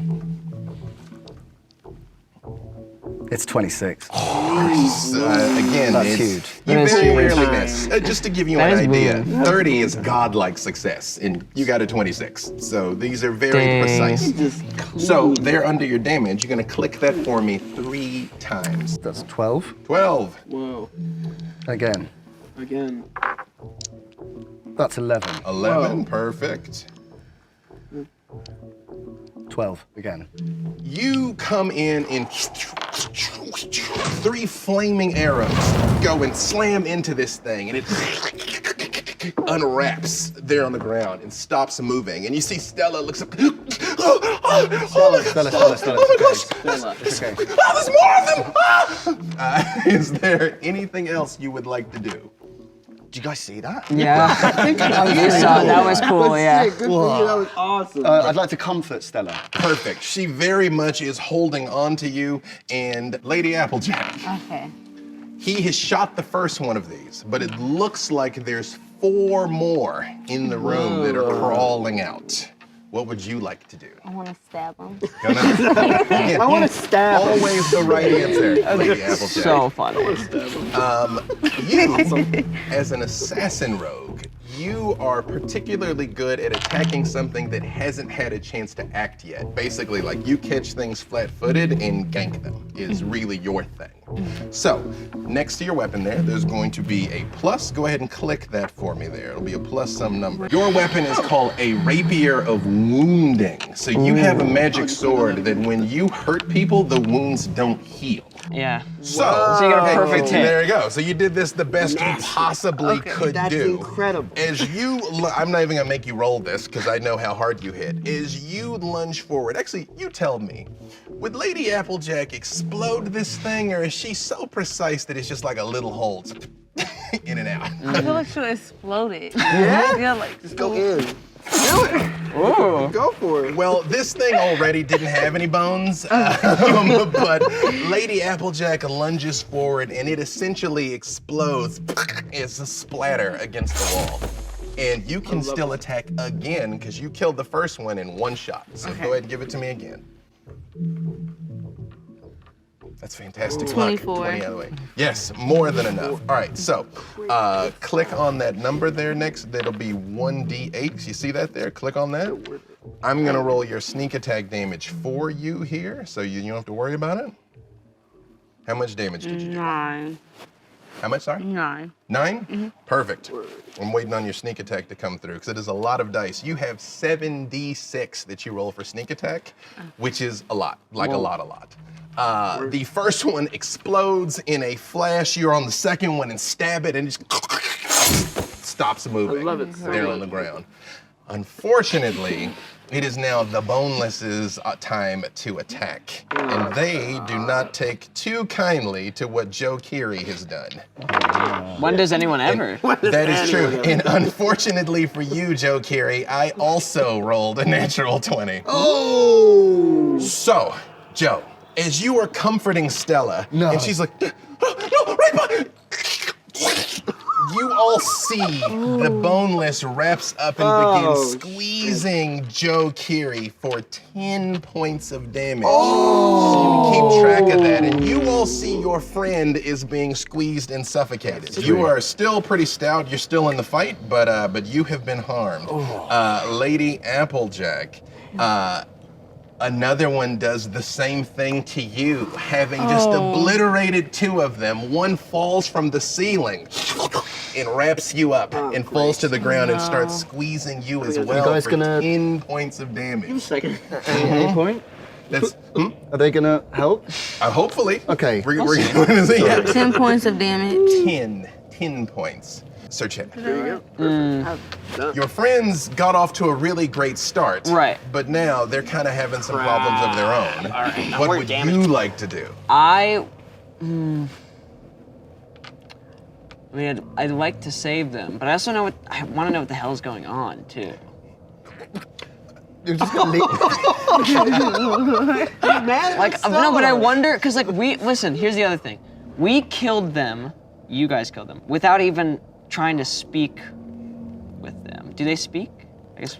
They have not made any noises outside of Don't this like tamper weird with the shit, dude. I've seen this stuff all the time. I noise. sense this stuff. Okay, so I'm gonna play it safe and save them. Thank you. Try right. to save them. Go ahead and roll your first attack. Okay, can I? Okay. Believe you. You, as a paladin, you are a holy warrior, so you have the ability to do something called a smite, where when you hit them, you can basically set off a divine explosion of damage. Roll a 3. Unfortunately, you have to hit to be able to smite. So Chad, as you're basically trying not to accidentally cut the head off of one of your friends here, which one of them are you attempting to save? Not to make you pick favorites. It would be weird if some sort of monster He's about to. presents you. In with a my head, terrible I was choice. closest to Joe. Perfect. Doesn't talk You know like what? he doesn't talk Let's like- roll the physical dice. Here. Okay. Grab one of these d20s. It's all good. Yes, that's the one. And roll it in the box here in front of you. In this one. Yep. 4. Are you? You know, however, you have a pretty significant bonus. That may be enough. Let me see. That's rough. That's rough. Believe it or not, you were such a capable warrior. That is enough to hit it with your. You have a pike, a long, sharp spear with a hook on one end that you stab into it. Now, important question: would you like to use your smite? Absolutely. Perfect. Again, I'm gonna roll that for you here because you also do quite a lot of damage, honestly. So I'm gonna roll that for you. You roll the damage for me, where it says that 1d10 plus 6. Should I do it on? We'll do the physical dice. Okay. You want a 10 side? is this That it? is one of these ones. Looks kind Oh, of. Like a dime. Yep. This one? Yep. That's it. Roll that one. 1. You okay? Lady I'm Applejack fine. soaked up all I'm of your luck fine. over You might there. not get. You not. Might not, you might not be fine. That is true. Actually, he's going to be okay. It is you who. There is one other ability you have, just for your own. Let's keep trying. Edification. No. You've hit it. You've hit it. Okay. You also get to attack a 3rd time because as a polearm master, you stab twice and then hit with the butt of the weapon. So Okay. roll that 20 for me again. I can't. Which one is the? Sorry, which? That one right there. This one that I'm holding. That's the one. Yep. Okay. Roll that. Are there multiple d20s on the table? Yes, there are 2. Oh, got it. Each of you have 2. You might even have 4. I think I have a lot, Yep. actually. 4. 4. Again, that actually is enough. Yeah, okay, 'cause okay. You have a pretty significant bonus, so you do hit it twice. Now, Sweet. would you like to smite it twice? Would you like to set Yes. off your I would magical love power? to smite it. Would Yes. love to smite it. Joe Keery, Hi. you're being strangled to death.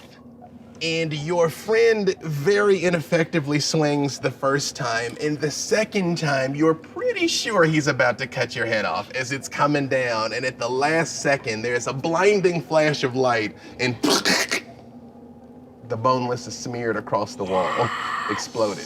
Sorry, freeing you. sorry. It wasn't. It was a struggle for me. Pardon me, belching. Yes. Yes. There is one of these things left. Yeah, there is. Mm-hmm. What would you like to do? And it's messing up her, It right? absolutely well, is. I know that the first priority is making sure that everybody in my group is safe, so I'm gonna try and get it off. I'm gonna try and attack it and get it off. Perfect. Would you like to hit it with your mace, or would you like to cast one of your spells? Your What are my spells? Your What do I got? guiding bolt is Yeah. kind of your main thing. I see that. What can I do with my guiding bolts? It is a blast of energy that you will shoot out. If you hit, not only will you damage the target, you make it easier for the next person to damage the target. That's how Yeah, I'm guiding gonna bolt go works. with that. I'm a team Hit it. player. Click, Okay, click cool. that I'm gonna plus click next to that. guiding bolt. Guiding bolt. I roll a 19. That is more than enough to hit. So, Perfect. you know what? Let's roll some more of these physical dice. Great. Get What do we 4 of got? those D6s, 4 of the square Got ones. it. Yep, roll those. All together. Roll them all, yep. Woo! I got a 3, 3, 3, and a 5. That's 14. So 14 points of damage. That does not quite That finish it off. sucks! It does Okay. not quite finish it off. Okay, that's fine. That's fine. But because you cast a spell, that is actually the only thing you can do is cast the That's spell. okay. I'll cast that spell. However, Joe Keery. Hi. Now, the one remaining boneless is glowing with light around it, giving you an opportunity to finish it off if you want. I'll finish it off. So, you are going to roll. What if we can learn something? Can I talk to it? It has not said anything. I don't think I want to kill it. Yeah. So, because he hit it with a guiding bolt, you have what is called advantage. You get to roll 2 of these and take the higher one. So, roll 2 of these 20s for me. You're welcome. And you take the higher number between the 2. 13. 13, that is more than enough It is. with your bow. And then you're gonna roll 1 more time for me for your second arrow. 12. Again, more than enough. We've got this. 2 more arrows. And the flames start igniting and burning its gross undead form into ash. Gross. And Stella is just sitting there shaking, covered in goo. Like, I don't know. All right. It's okay. It's okay. All right. It's okay. I just Calm down. Baby.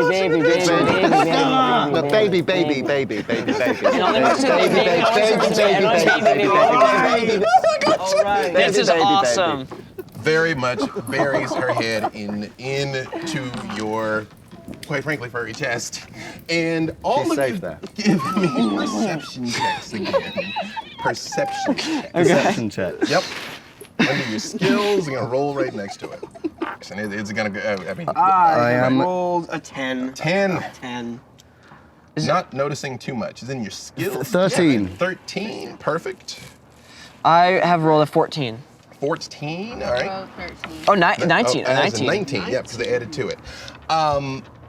As Stella is kind of freaking out a little bit here, Sir Chad. Yeah.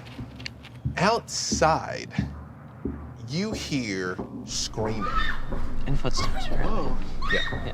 Footsteps and screaming. Yeah. Thank you. From nowhere. Footsteps running away from the screaming. Yeah, sure. Yes, coming from outside the tent. Okay. Well, I'm gonna go see what's going on outside. Be careful. I will. I'll try. As you run outside, it's terrible. From the water that is surrounding Hawk's End, you see undead are coming out of it. Zombies shambling forward, waterlogged, but not just zombies, parts of zombies. There's arms and hands that are just disconnected from anything else coming up out of the water onto the shore. And the people of the town are screaming and running. Some of the watch have pulled out swords and bows and are lighting up torches. They're kind of no match for this, though, Sir Chadwick. So, what would you like to do? Whoa. Are you gonna tell your friends? I'm gonna go and let them know that there's a horde of undead coming towards us. Thank you. Guys, Yep. there's a horde of undead coming Are towards you us. serious right Yes. now? Yeah, The moment they're- I've been waiting for. They're coming from the water. Coming up out of the water. But they all seem to be coming sort of from the northeast side of the water. Okay. All coming out that way. Okay. Forgive me, but you have a tendency to be able to. Absolutely. You didn't see this coming at all. Here's the thing. You couldn't sense this. You don't understand. You that can't. horde, You can't just. that army. You can't. of Like, you don't undead. understand how this works. It's not. It's Okay. not like a spider sense. It's more of like it's more of like I can't predict what's happening, but I understand when something is happening. So right now, Right. I'm off the walls. Like right now, like my chest, you wouldn't even believe it's like a major anxiety attack right now, and I would appreciate if you didn't make fun of me. Can we get you something? Just more beer. Yeah. Okay, thank you. Grab a go cup. Okay, Yeah. thank you. Grab something to go. You all gonna head outside? Thank you. I'd like to head outside. Yes, Lady Applejack. I think I might stay. Did you say you want to stay in here? Yeah, I want to stay. You gonna chill out in here? You're not gonna go help? Did you see what happened last time? So, you, Lady Applejack, are incredibly sneaky. So if you want to skulk around outside, there's a pretty good chance no one can see you if you do. Yeah, I think that's what I might do. Do this for me. Roll one of these 20s for me. Okay. We're gonna see just how good of a job you one do of these. sneaking. Yep. Okay. Roll that for me. Okay. Oh. Okay. Great. So here's the problem, Lady Applejack. You never know if you're doing a good job or a bad job, right? Okay. So you all have your friends, the lethal assassin, who's like, just kind of goes stomping out, Skipping. believing she's a ghost. Great. Yeah. Oh, this What is the hell so is she embarrassing. embarrassing? Oh my god, great. Now we lost So her. embarrassing. What do we do now? What is she doing? Ghost. Nobody's ever gonna see you. All right. Well, now that she's gone, what are we gonna do? Is it? Would you all like to head outside? I would love to head outside. I need to go outside. I think need to see this. we should face this. Yeah, absolutely. Head on. A quick thing. Am I allowed to ask Stella what is going on? Absolutely. She's roll your insight Okay, for me. I'm gonna roll my In insight. your skills, there's an insight. Roll Okay. that one. 10. I rolled a 10. What would you like to ask? Do you know the Muffin Man? No, do you know, have you seen these kind of monsters before? Or do you know what's happening? Why would I know what's happening? You're the adventurer. Got it. Okay. Why would I have seen? I don't ever want to see it again for the rest of the day. Okay, all right. Time to go outside, I guess. I'm just gonna barricade myself. Actually, I don't want to stay in here. They were in here. I'm gonna barricade myself out in the town. If that's all right. Okay. You should stay there. She's a mess, but good try. Joe, though. Thanks. Joe. Hi. Make sure you return to me. I will be back. Come back. I just need to go sort this out. Please. Yes. Okay. As you guys come out, you see the scene as described. Undead hordes coming out of the water. First thing I think we need to. Oh, you continue. No, what were you going to First say? thing I think we need to do is try to get everybody out of here. Since they're coming from the northeast, I say we rally the towns and get them off the South Bridge. Perfect. What would you like to say? What are you gonna tell them? Guys, look at all this. It's not coming from over there. Run that way. If you can barricade yourselves in houses, do it. If you can make it to the bridge, go. Don't worry about supplies. We can rally that later. Just get out of here. South Bridge. South Bridge. And I know what you guys are thinking. Yes, I did have a night out with Stella, but that's not the fine. point. We can figure it out later. Okay, fine. Jeez. Okay, fine. Just South Bridge. I South think Bridge. Stella should join. Stella, you go too, babe. South Bridge. Stella, just go. You do South see Bridge. again. Everybody evacuate. You all are legends. So just by raising South your Bridge. voice slightly, Amazing. Get 'em everybody out. heads south. Got it. That way there's no collateral damage when we try to kick ass. Perfect. Good job. Thank you. very Brilliant much. plan. Thank you. Where'd she? I don't know where she went. It's no, she's pretty. She's fine. playing in the water. right. She's making a sandcastle. Lady Applejack. Right. However, I'm going to keep you guys in the same order that we were going before. So that would make it your turn. Lady Good. Again, there's zombies everywhere. What would you like to do? Jeez. You never go wrong with stabbing. Yeah. If you want to do something else, you can, but you know, that's... What is that something else I could do? Check like your. You are very... Well, your skills... Skills. You're very good at sneaking. Well, it's supposed to be. You're very good at disguising yourself, making you look like someone else. You can actually turn invisible if you like. That's a thing you can do. Yeah. Be fun. Oh, yeah, I think I might turn. Can I turn invisible and stab him? So, Surely. yes, but if you stab them, you will reappear. You will stay invisible until you attack someone. Oh, Okay, then I might just go invisible. Okay, and disappear for the time being. Thanks for the help. So while she's stomping around, a second later, she she's really testing it out, I guess. You take care of yourself. disappear. Whatever. I gotta put me first. Perfect. Very valid. You got to find the commander, right? So you can, that's the thing you do. Perfect. Lady Applejack turns invisible. And she makes a cool sound as well, apparently. That is true. That Cool. is, You were it's just over there weird. making sandcastles. Right. That's how good she is. Oh, man. She can make sandcastles and just be gone. Yeah. Then gack. That's crazy. Sir Chad. Yes. Your friend has disappeared. Yes. The townspeople appear to be listening to you, heading south. Again, there are undead hordes all around you. What would you like to do? Could I use my athletics in some way? Or I'm sorry. No, please. I just got another thing. Yep. Can I pretend to be a zombie and try to like follow them to wherever they're going? You could. Because my perception's pretty. You're a pretty seasoned adventurer, though, and the undead are very dumb. Like they, Okay. They're not going towards anything. They thirst for the living. Okay. Right? I just in case I needed to go undercover. in Super some logical. way. Okay. So this might be an attack situation. Can I use my athletics in any way? So what athletics will let you do is if you want to grapple them, like if you want to grab one and wrestle it to the ground. I will tell you, just for your own knowledge, something that is just dope that you've got, is you have a spell called Find Greater Steed, where you can summon a magical creature to ride, like a griffin, a pegasus, a dire wolf, a rhino, a saber-toothed tiger. Like you can just summon something dope to ride if you would like to do that. Can I attack while I'm on top of that on my next turn? Cool. You literally have a... I'm gonna call a griffin. You like a griffin? Yeah. What does your griffin look like when it shows up?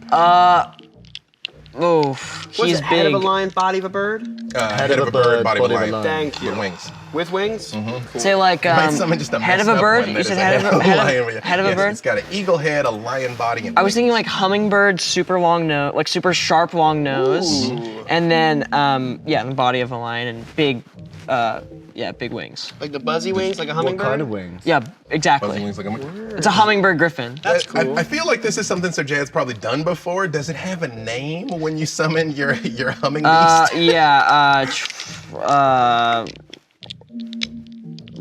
Roderick. Roderick the humming beast. Roderick. Perfect. Yeah. I love it. I'm gonna get Roderick in here for you. Yeah.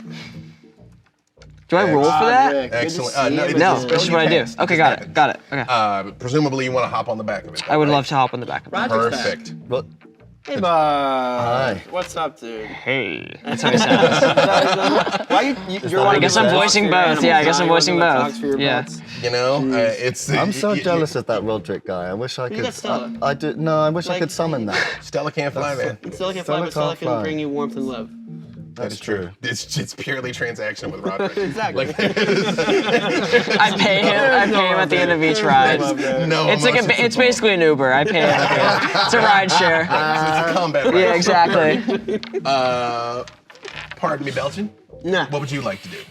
Right now, I'm just sad right now because honestly, I see all this happening. These creatures are supposed to be resting. They're supposed to be like at peace, and right now they're not, and they're putting themselves and everybody else in danger, and I'm pissed. You, as a cleric, have an ability that is called Turn Undead. Oh, you can revive them.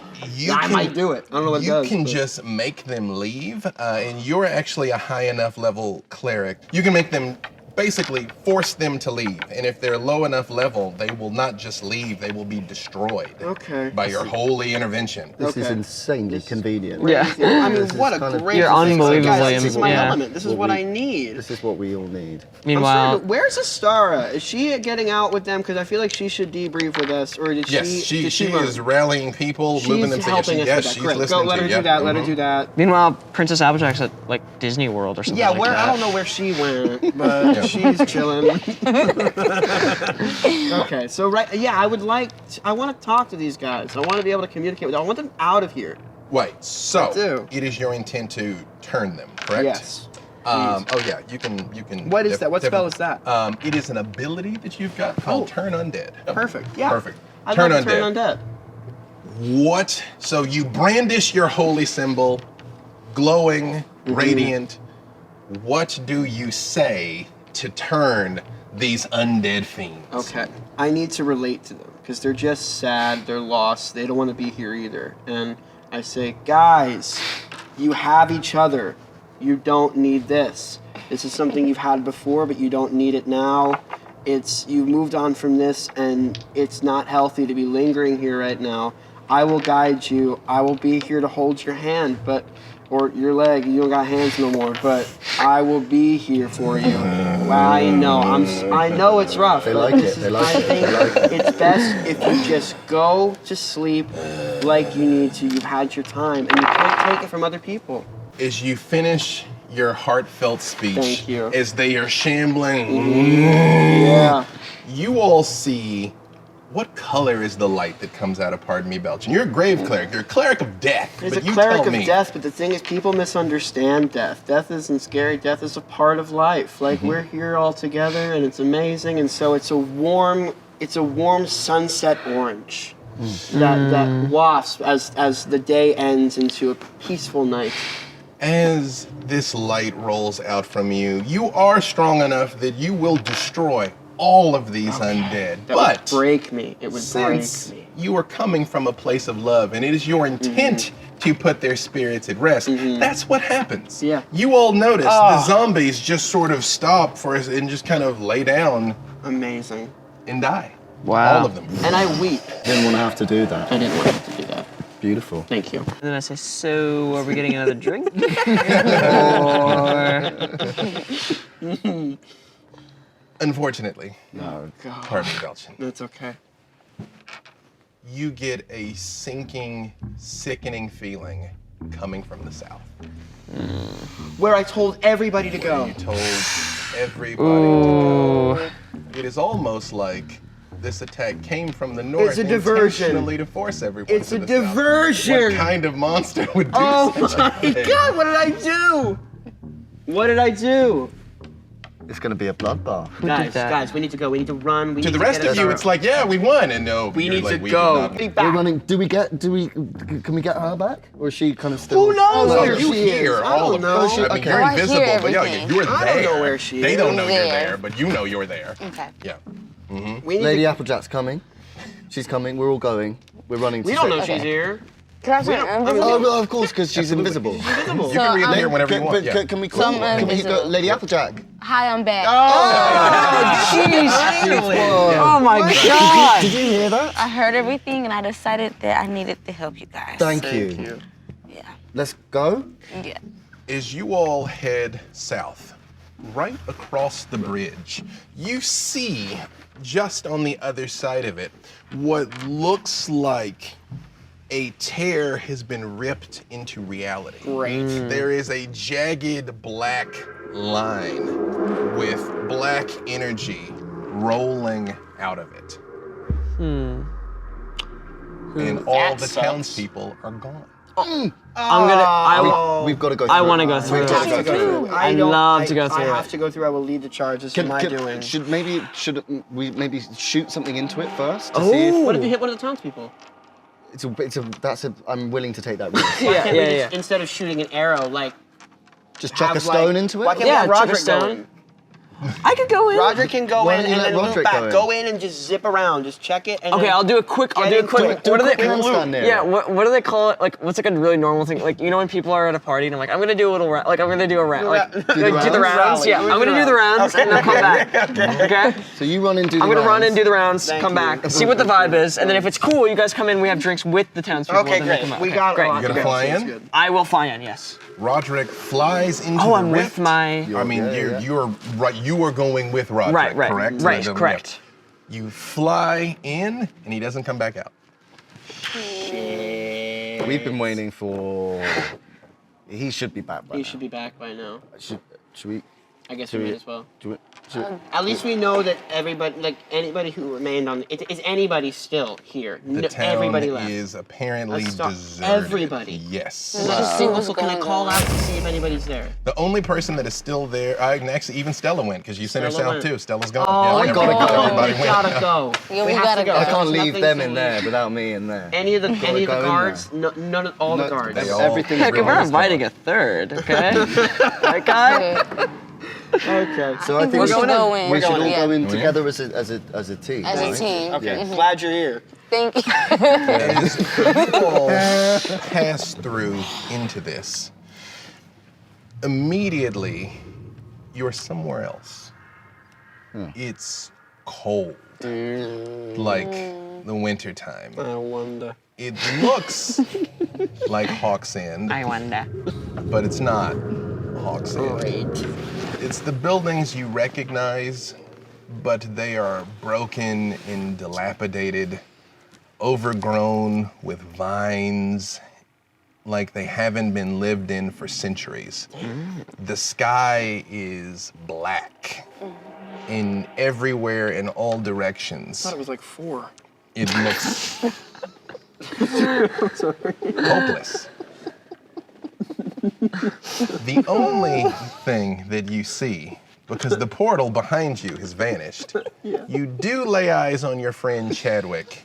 Hey, bud. You did try and come back, but the portal was gone. Yeah. The moment you came through. Oh, it's gone. We can't get back. Oh, so we're stuck in here. Great. You are. And you Let's get used to hear it. chanting. What? Ooh. Difficult to make out what's being ritualistic said. chanting? Or are we talking like far- we're not gonna take Ritualistic Okay, cool. Yeah.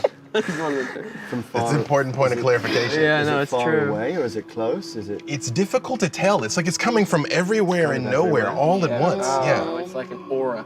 Okay.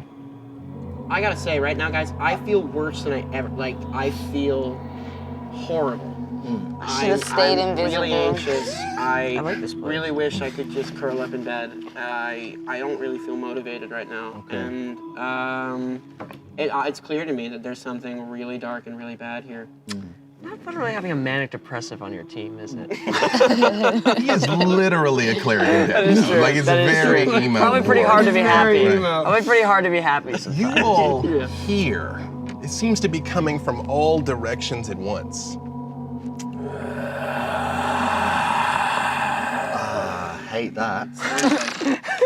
Hate it. Finally. Oh no.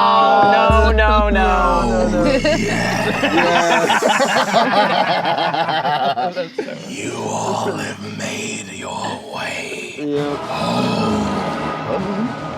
What? No. Sorry, wrong direction. We're from the other place. We're. Oh, I assure you, Great. everywhere will be like this place. Oh no. Good. Well, that's great. I guess we should get used to it. Yeah. The chanting gets louder. Oh. And you finally can make out what they're saying. Hail, Vecna. Oh, man. Vecna. Hail, Vecna. Great. Yeah. Okay. First things first, where is everyone? You don't see anyone. Stella? I knew we were gonna get there. No, Long road. no, I knew it was no. coming. I knew it was coming. I just didn't know when. No, you do. Just because you're an actor, you think you can do that? I knew what this was when I introduced the show. It wasn't weird. Such poor taste. Couldn't help yourself. I'm sorry. Literally what the fans paid to see. So Stella can't hear this. Stella, If she can, she doesn't respond. So the Brando's not really like, it's not helping. You just, I mean. you wish I wish. you were Brando. I wish. I can't bring it. Halfling. Oh, you noticed her. That one is special to you. She's a friend, yeah. Oh, If you touch her, Vecna, I swear to God. What? Should Oh, Kiri. Yeah, what's up? How about we barter? I'll let the halfling go if you give yourself freely. Well, I'll give myself up I'm freely. gonna give myself freely. I'll give myself I'm up giving freely. myself freely. I like. No one asked you. Vecna, I'll give myself freely. Vecna! In the sky, floating overhead, you all see a terrible form begin to take shape. Look at that. He is withered. That's embarrassing. See how terrible that form looks? Terrible. He is withered and gaunt, pale, decaying gray flesh, Gross. with a white, milky right eye, and his left eye and left hand are missing. It's a Visine. You can see through his rib cage, almost through his body. And his flowing robes are open, and inside of him, inside his body, there's a book, a black book. That makes me feel weird. That feels like an epicenter of all my troubles. Let's right guess there. what the book is. That feels like an epicenter of everything that's ever been wrong with my life. You haven't read it? Joe Carey, you must think me a great fool. Prove your worth. I want to shoot him. Thoughts? Yeah, with my bow. With that I'm kick-ass gonna bow. shoot this.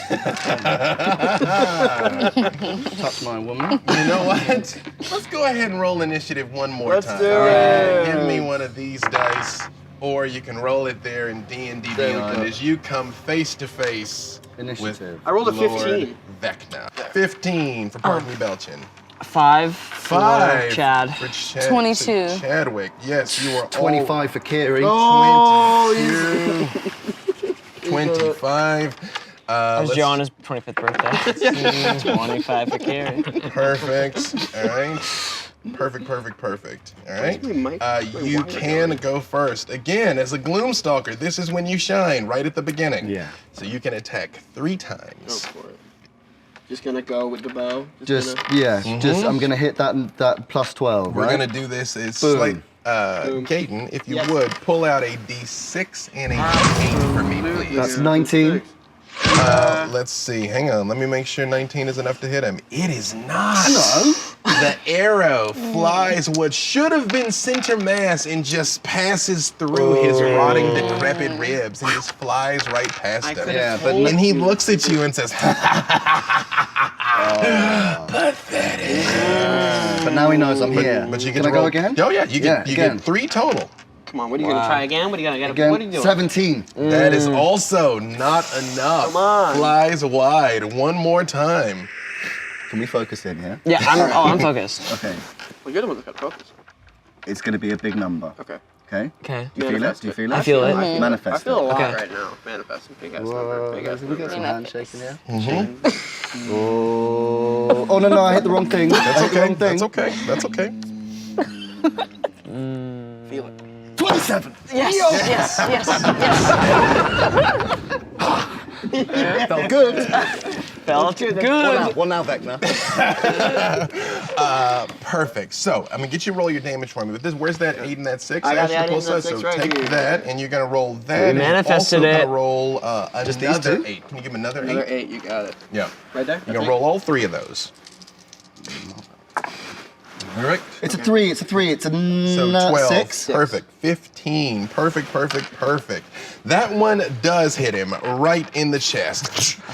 And he just looks down at it and says,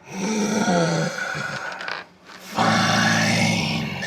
Let's do it your way. all of you It's a great line. roll Constitution Ooh, that's save. where I shine. You are very good at this. That's on where that I very shine. first screen. still on is a 17. Constitution First save. screen. 17. 17 for Perfect. Chad. For right Chad. there.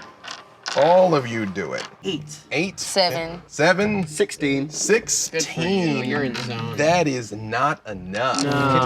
Vecna raises his hands, and you all feel the life being sucked out of you. Not again. You flowing out. Suck my life. You all take 40 42 points. Well, all of us? Every one of you. 42 every one of you. 42 points of necrotic damage. Oh man, I'm now at 73. It's a significant hit. A significant hit.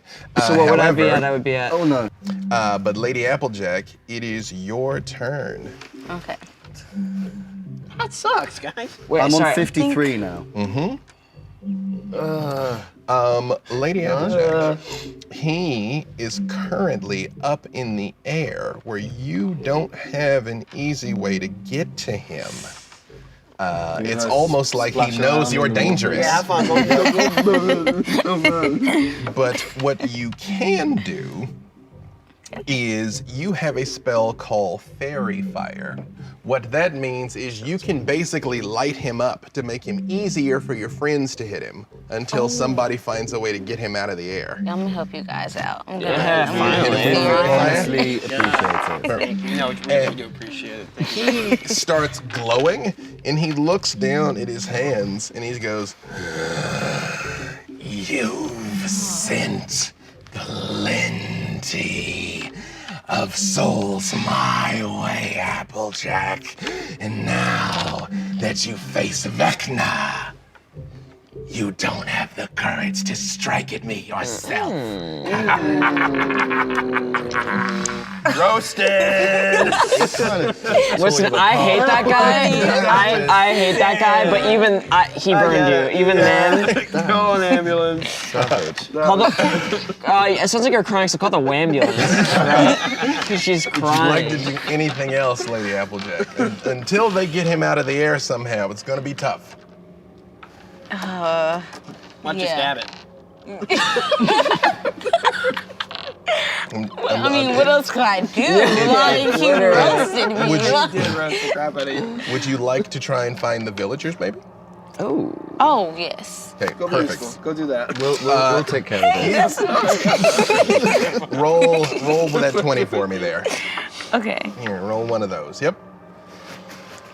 Tell me what you get. One. You don't find anyone. You know, it's all or nothing. You're hot and cold. I love it. Oh my gosh. The savagery of Vecna's roast, Lady Applejack, temporarily stuns you. Yeah, you're like, whoa. You can't That was hear mean. or see anything other than that was out of line. Yeah, when someone makes a joke about you and you like take 5 minutes and you're like, that was mean. I can't move on from In that. front of your friends in front of the village, I mean, he's gonna do that. Okay, perfect. Wow. I'm got it. It is unfortunately actually Vecna's turn. Oh, great. Well, he is very powerful. That's why he has something. He has something called legendary action, so he can just sort of do stuff whenever he wants. This should be good. Now, here's the thing. Not everyone at the table has played before. I'm not gonna bust anybody out, but this is supposed to be a happy occasion, which you think would mean I should go easy. No. Problem is, this is Vecna. It's Vecna. And Vecna's not gonna go easy. not gonna Yeah, do it. Vecna's not gonna go easy. You could method kill us? act a little. Somebody might die here. You might, but that's okay because you all are glorious heroes. Glorious heroes. Vecna he pulls his finger out and lightning leaps out going towards you as he casts chain lightning. So, all of you give me dex saves. Oh, great. Everybody. Dexterity? I'm not Dexterity great. saves, yes. Lady Applejack, you Good. are particularly agile, so 11. it is very difficult to hit you with this. 16. 16. 23. 23. My bet is 11. that's not going to be enough to dodge Lady this Applejack, thing. you were able to spring out of the way, basically by ducking behind your friend, so you can kind of take it in the Oh, chest. fun. 5. Do I have a shield? Your shield is pretty kick-ass one. You do. In fact, your shield specifically can help you against things like this. I know. You get to roll twice. Okay. And take the higher one of those.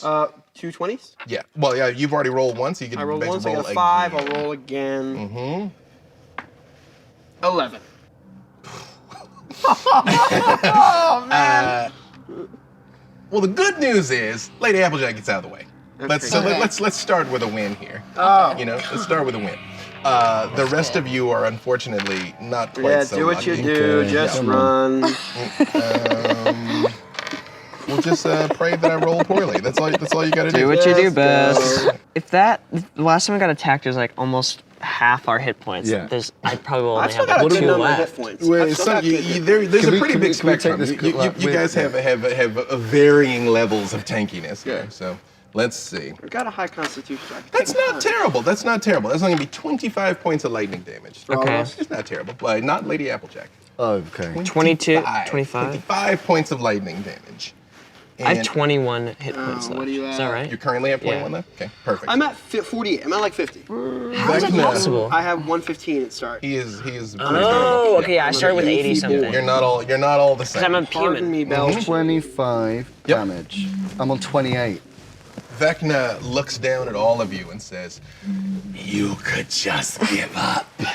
Join me. Serve me. I will make it sporting for you." And he starts to float down towards the ground. He's cocky. This is where we get him. There would be no glory if I were to just obliterate all of you out of hand, would it? Come on. Yeah. I don't know. This guy kind of backs himself. I might join him. Oh, this guy's awesome. Kind of like this guy. He has Stella. I want to join him. He has Stella. Pardon me, Belching. It is your turn. It's my turn. Oh, I can't join him. Sorry. I see you thinking about it, Joe Carey. Ponder it. There's still time. When Joe Keery gets offered an independent Joe movie. Keery will Listen. never join him. This is what you must understand. You can live and serve me, or you can die and serve me. Yes. Pardon me, Belchin. It is your turn. You don't scare me because I am not afraid of death. That's what I have against you. You live off of fear. A fear of what? Nothing but malarkey. That's all it is. That's all it is. And I would have gotten Malarkey. Malarkey! I'm the greatest lich in the multiverse. I'm the master of death. Oh, the master of death? Well, Malarkey. Malarkey. Well, I dig graves, good sir. And I know that it's nothing. It means nothing, not to me at least. And will a guiding bolt do anything here? So, yes, you have a few options. I figured. We have a few things you can do. Go through those options for me, please. Yes, Thank you. You can guiding bolt him. Yeah. You can try and heal your friends.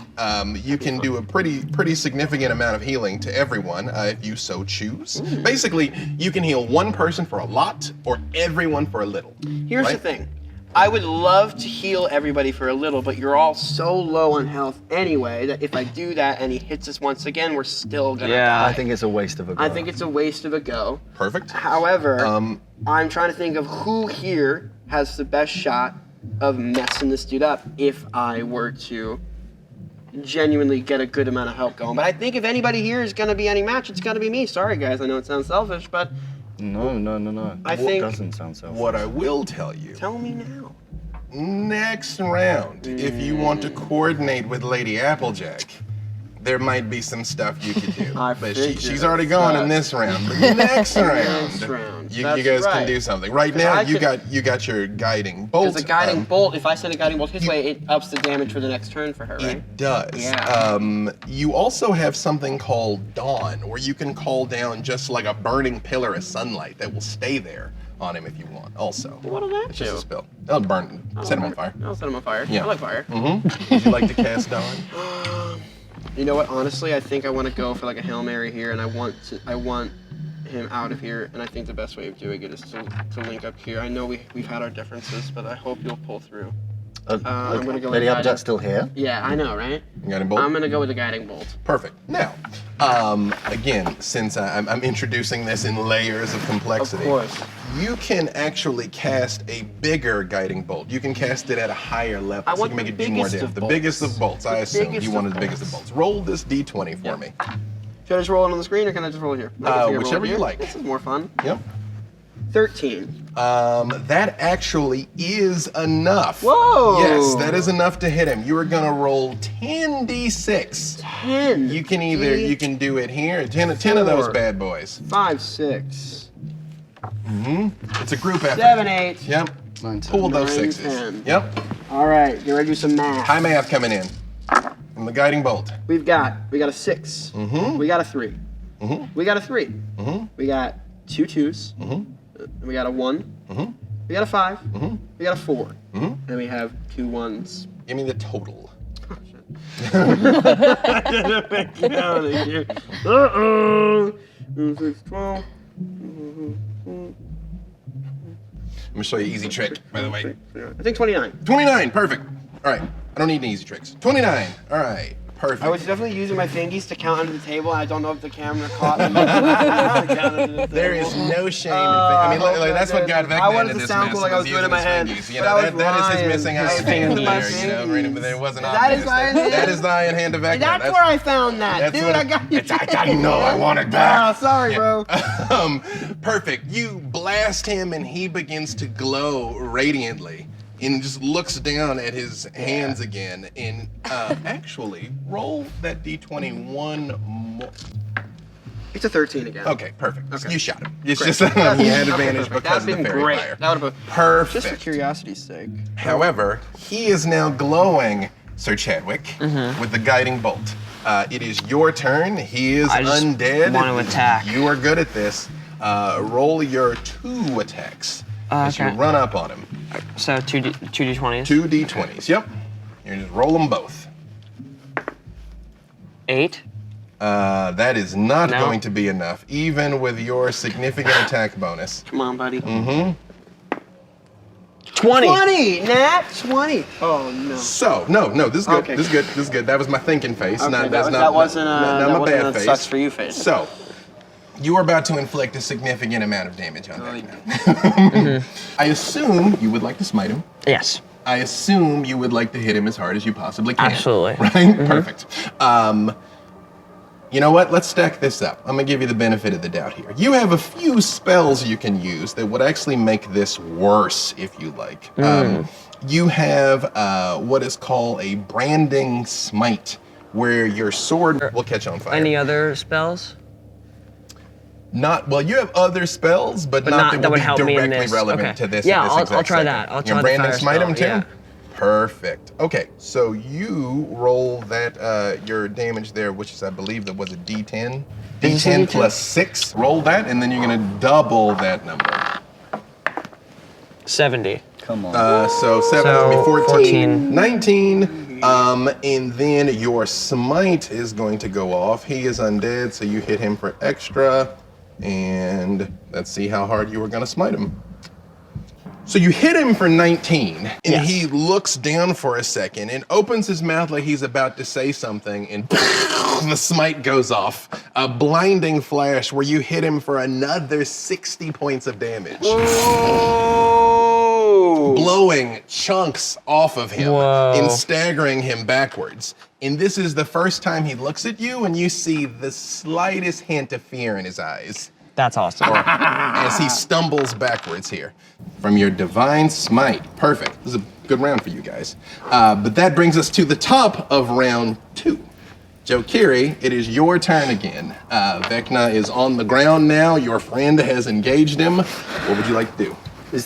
You mentioned earlier that these two could team up. Yes. Can I team up with someone and kind of do something bad to him? There's a specific ability that he has that works really well with an ability that she has. That's why. So it's not that you can't cooperate. It just so happens they synergize quite well. Okay. Okay. We're gonna lock and load it here. Yeah. We've already I'm started casting. Yeah, that's okay. I guess I'll stick to shooting him again. Shoot him. Roll it twice. Shoot him again. So that's 15 to start with. That is not enough to hit him.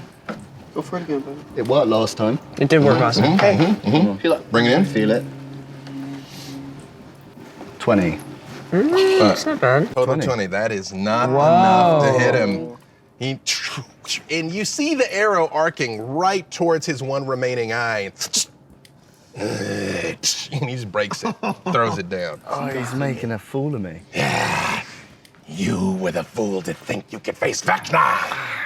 I hate him. I hate him. How many hit points have you got left? I've got 28. And how many have you got left? No, you got a bunch. I've got 48. And Lady Applejack, how much? 21. 21? 21. 21? I dropped the ball. Yeah, it might there, be, guys. yeah. No, it might really not be.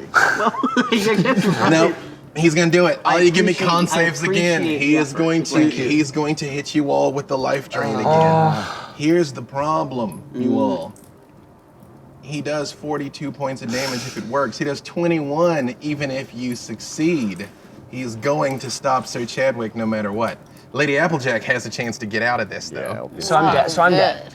Well, death is a kind of complex process, but you're about to be knocked unconscious. Oh, okay. You're about to be knocked unconscious. My hit points. All of you. So if my hit points are gone, it doesn't mean that I'm like dead. Correct. Got it. It's a fairly complex process of how to die. But all of you, messed up. give me con saves, Wow. Constitution saves, everybody. Constitution. Yeah, that's where I should. Again, you still give it to me, Sir Chadwick, because it might matter whether or not you're at 0 or at 9. I got 11. 11? What was it? 11. 11? Okay. 15. 15. How many hit points did Lady Applejack have? 21. Okay, perfect. Right. Both Lady That's it. Applejack and Sir Chadwick Shit. collapse to the ground. How many hit points have you got left? I've got 11. I've 28 left. You did not make the save. That means you took 42 points The only of damage.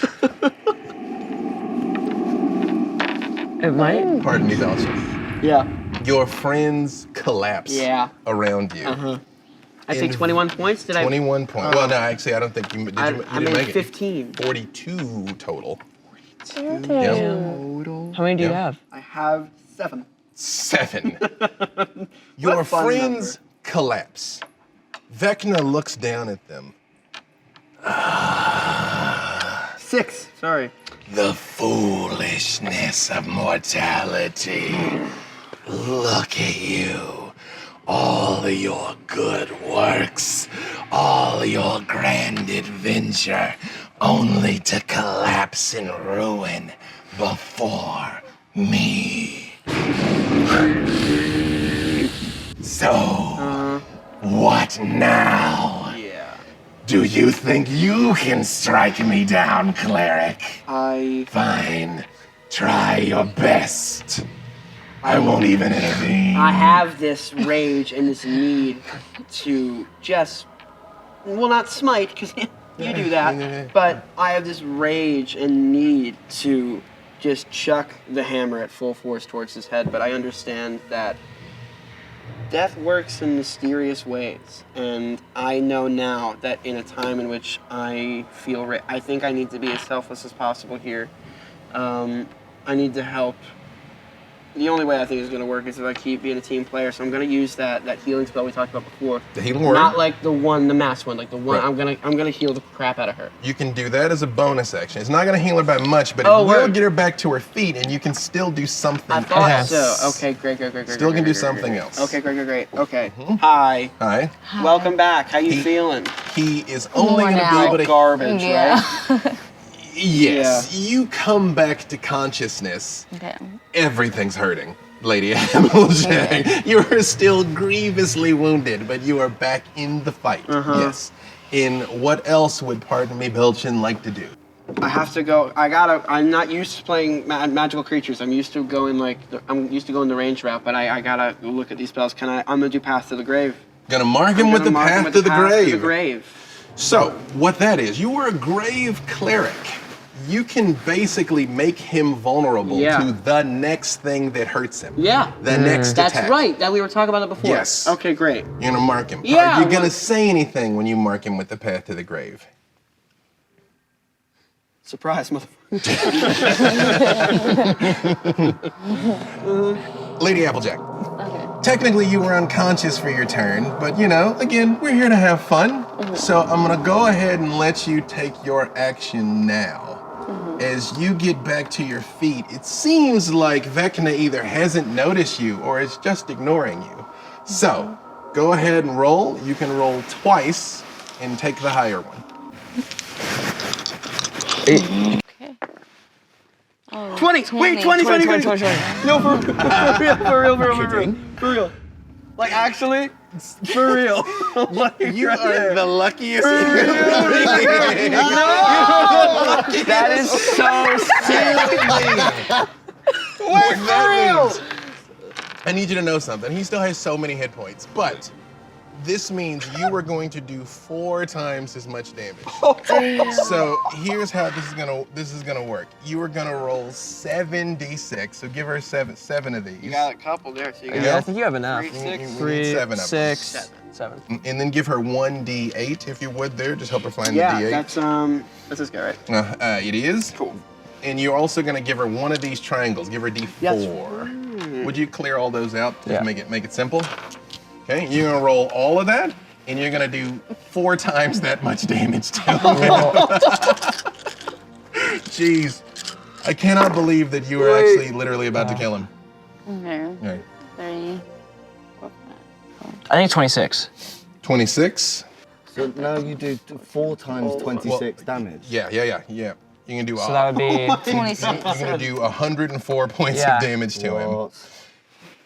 He had 102 left. So You did something! that was. tell me what it looks like when Lady Applejack kills Vecna. What does Okay. she do to him? So Lady Applejack goes in with a stab. Goes in with a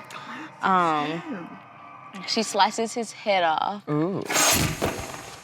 Then she stabs him in his eyeball. one eyeball.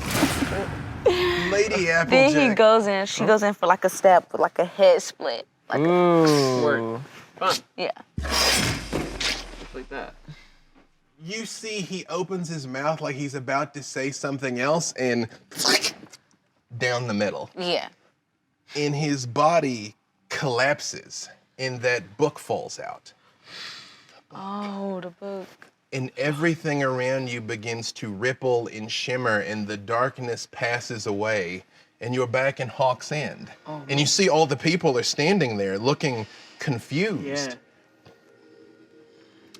But the book, Joe, the book, as you're staring at it, it looks like it is made out of flesh of some kind, with the face like a growling demon carved in the cover of it, and there are metal bindings down it. And it's like it's whispering to you, Joe, Joe, Joe. Oh, I've got to read this. Yeah. And as Joe reaches out for the Book of Vile Darkness, Oh, I didn't know it was called that. I think that is a wonderful place for us to stop. Gotta save something for the sequel, right? Oh, man. Congratulations That to was you awesome. all. And congratulations to you. Yes, you killed Vecna. Yes. Crazy. I need you to know, I absolutely would have killed all of you. And let that be the end of the story. Be like, I guess Vecna wins. That's the ending. So, we rolled the dice and landed on a level 20 good time. Thanks to the Hellfire Club for playing Glorious Lady Applejack. Thank you at home for watching Netflix Geeked. And until next time, go out there, roll some dice, and have some fun. Thank you all so much. Bye-bye. Hey.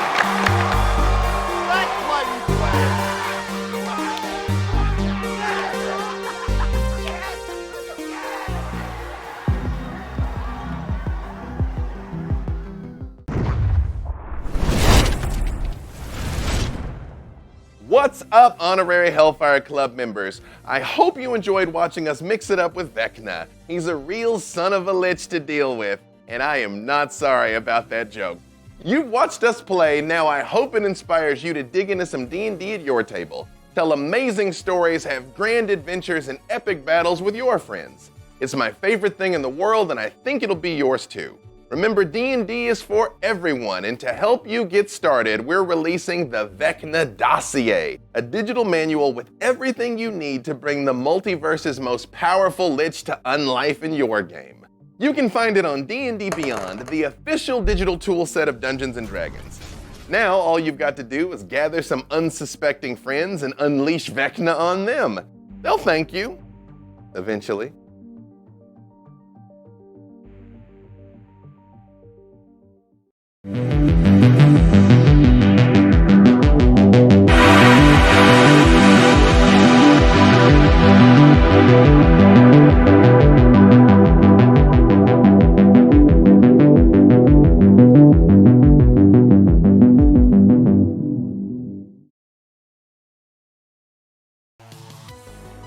My name is Chogren Munoz. I'm an illustrator and storyteller from Guayaquil, Ecuador, and I get to draw for a living.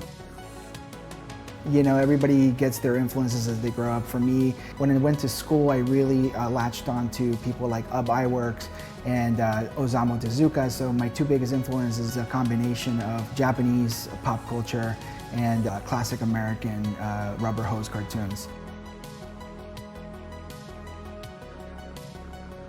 For the Stranger Things piece specifically, I originally titled the piece I Am the Monster. I essentially fused the character of Eleven and the Demogorgon together. Being an artist sometimes, especially like working in different industries, it can sometimes feel like a rat race. The reminder I always tell myself is just focus on my voice, what I would like to see and put out there in the world.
Is over, 11.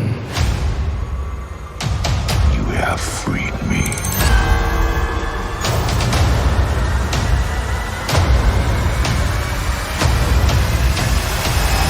You can't stop this now.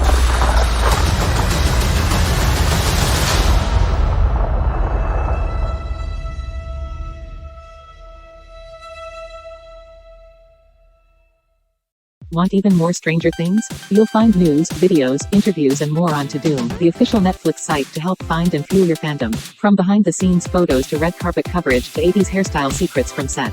Dive deeper into the Upside Down on netflix.com/Doom.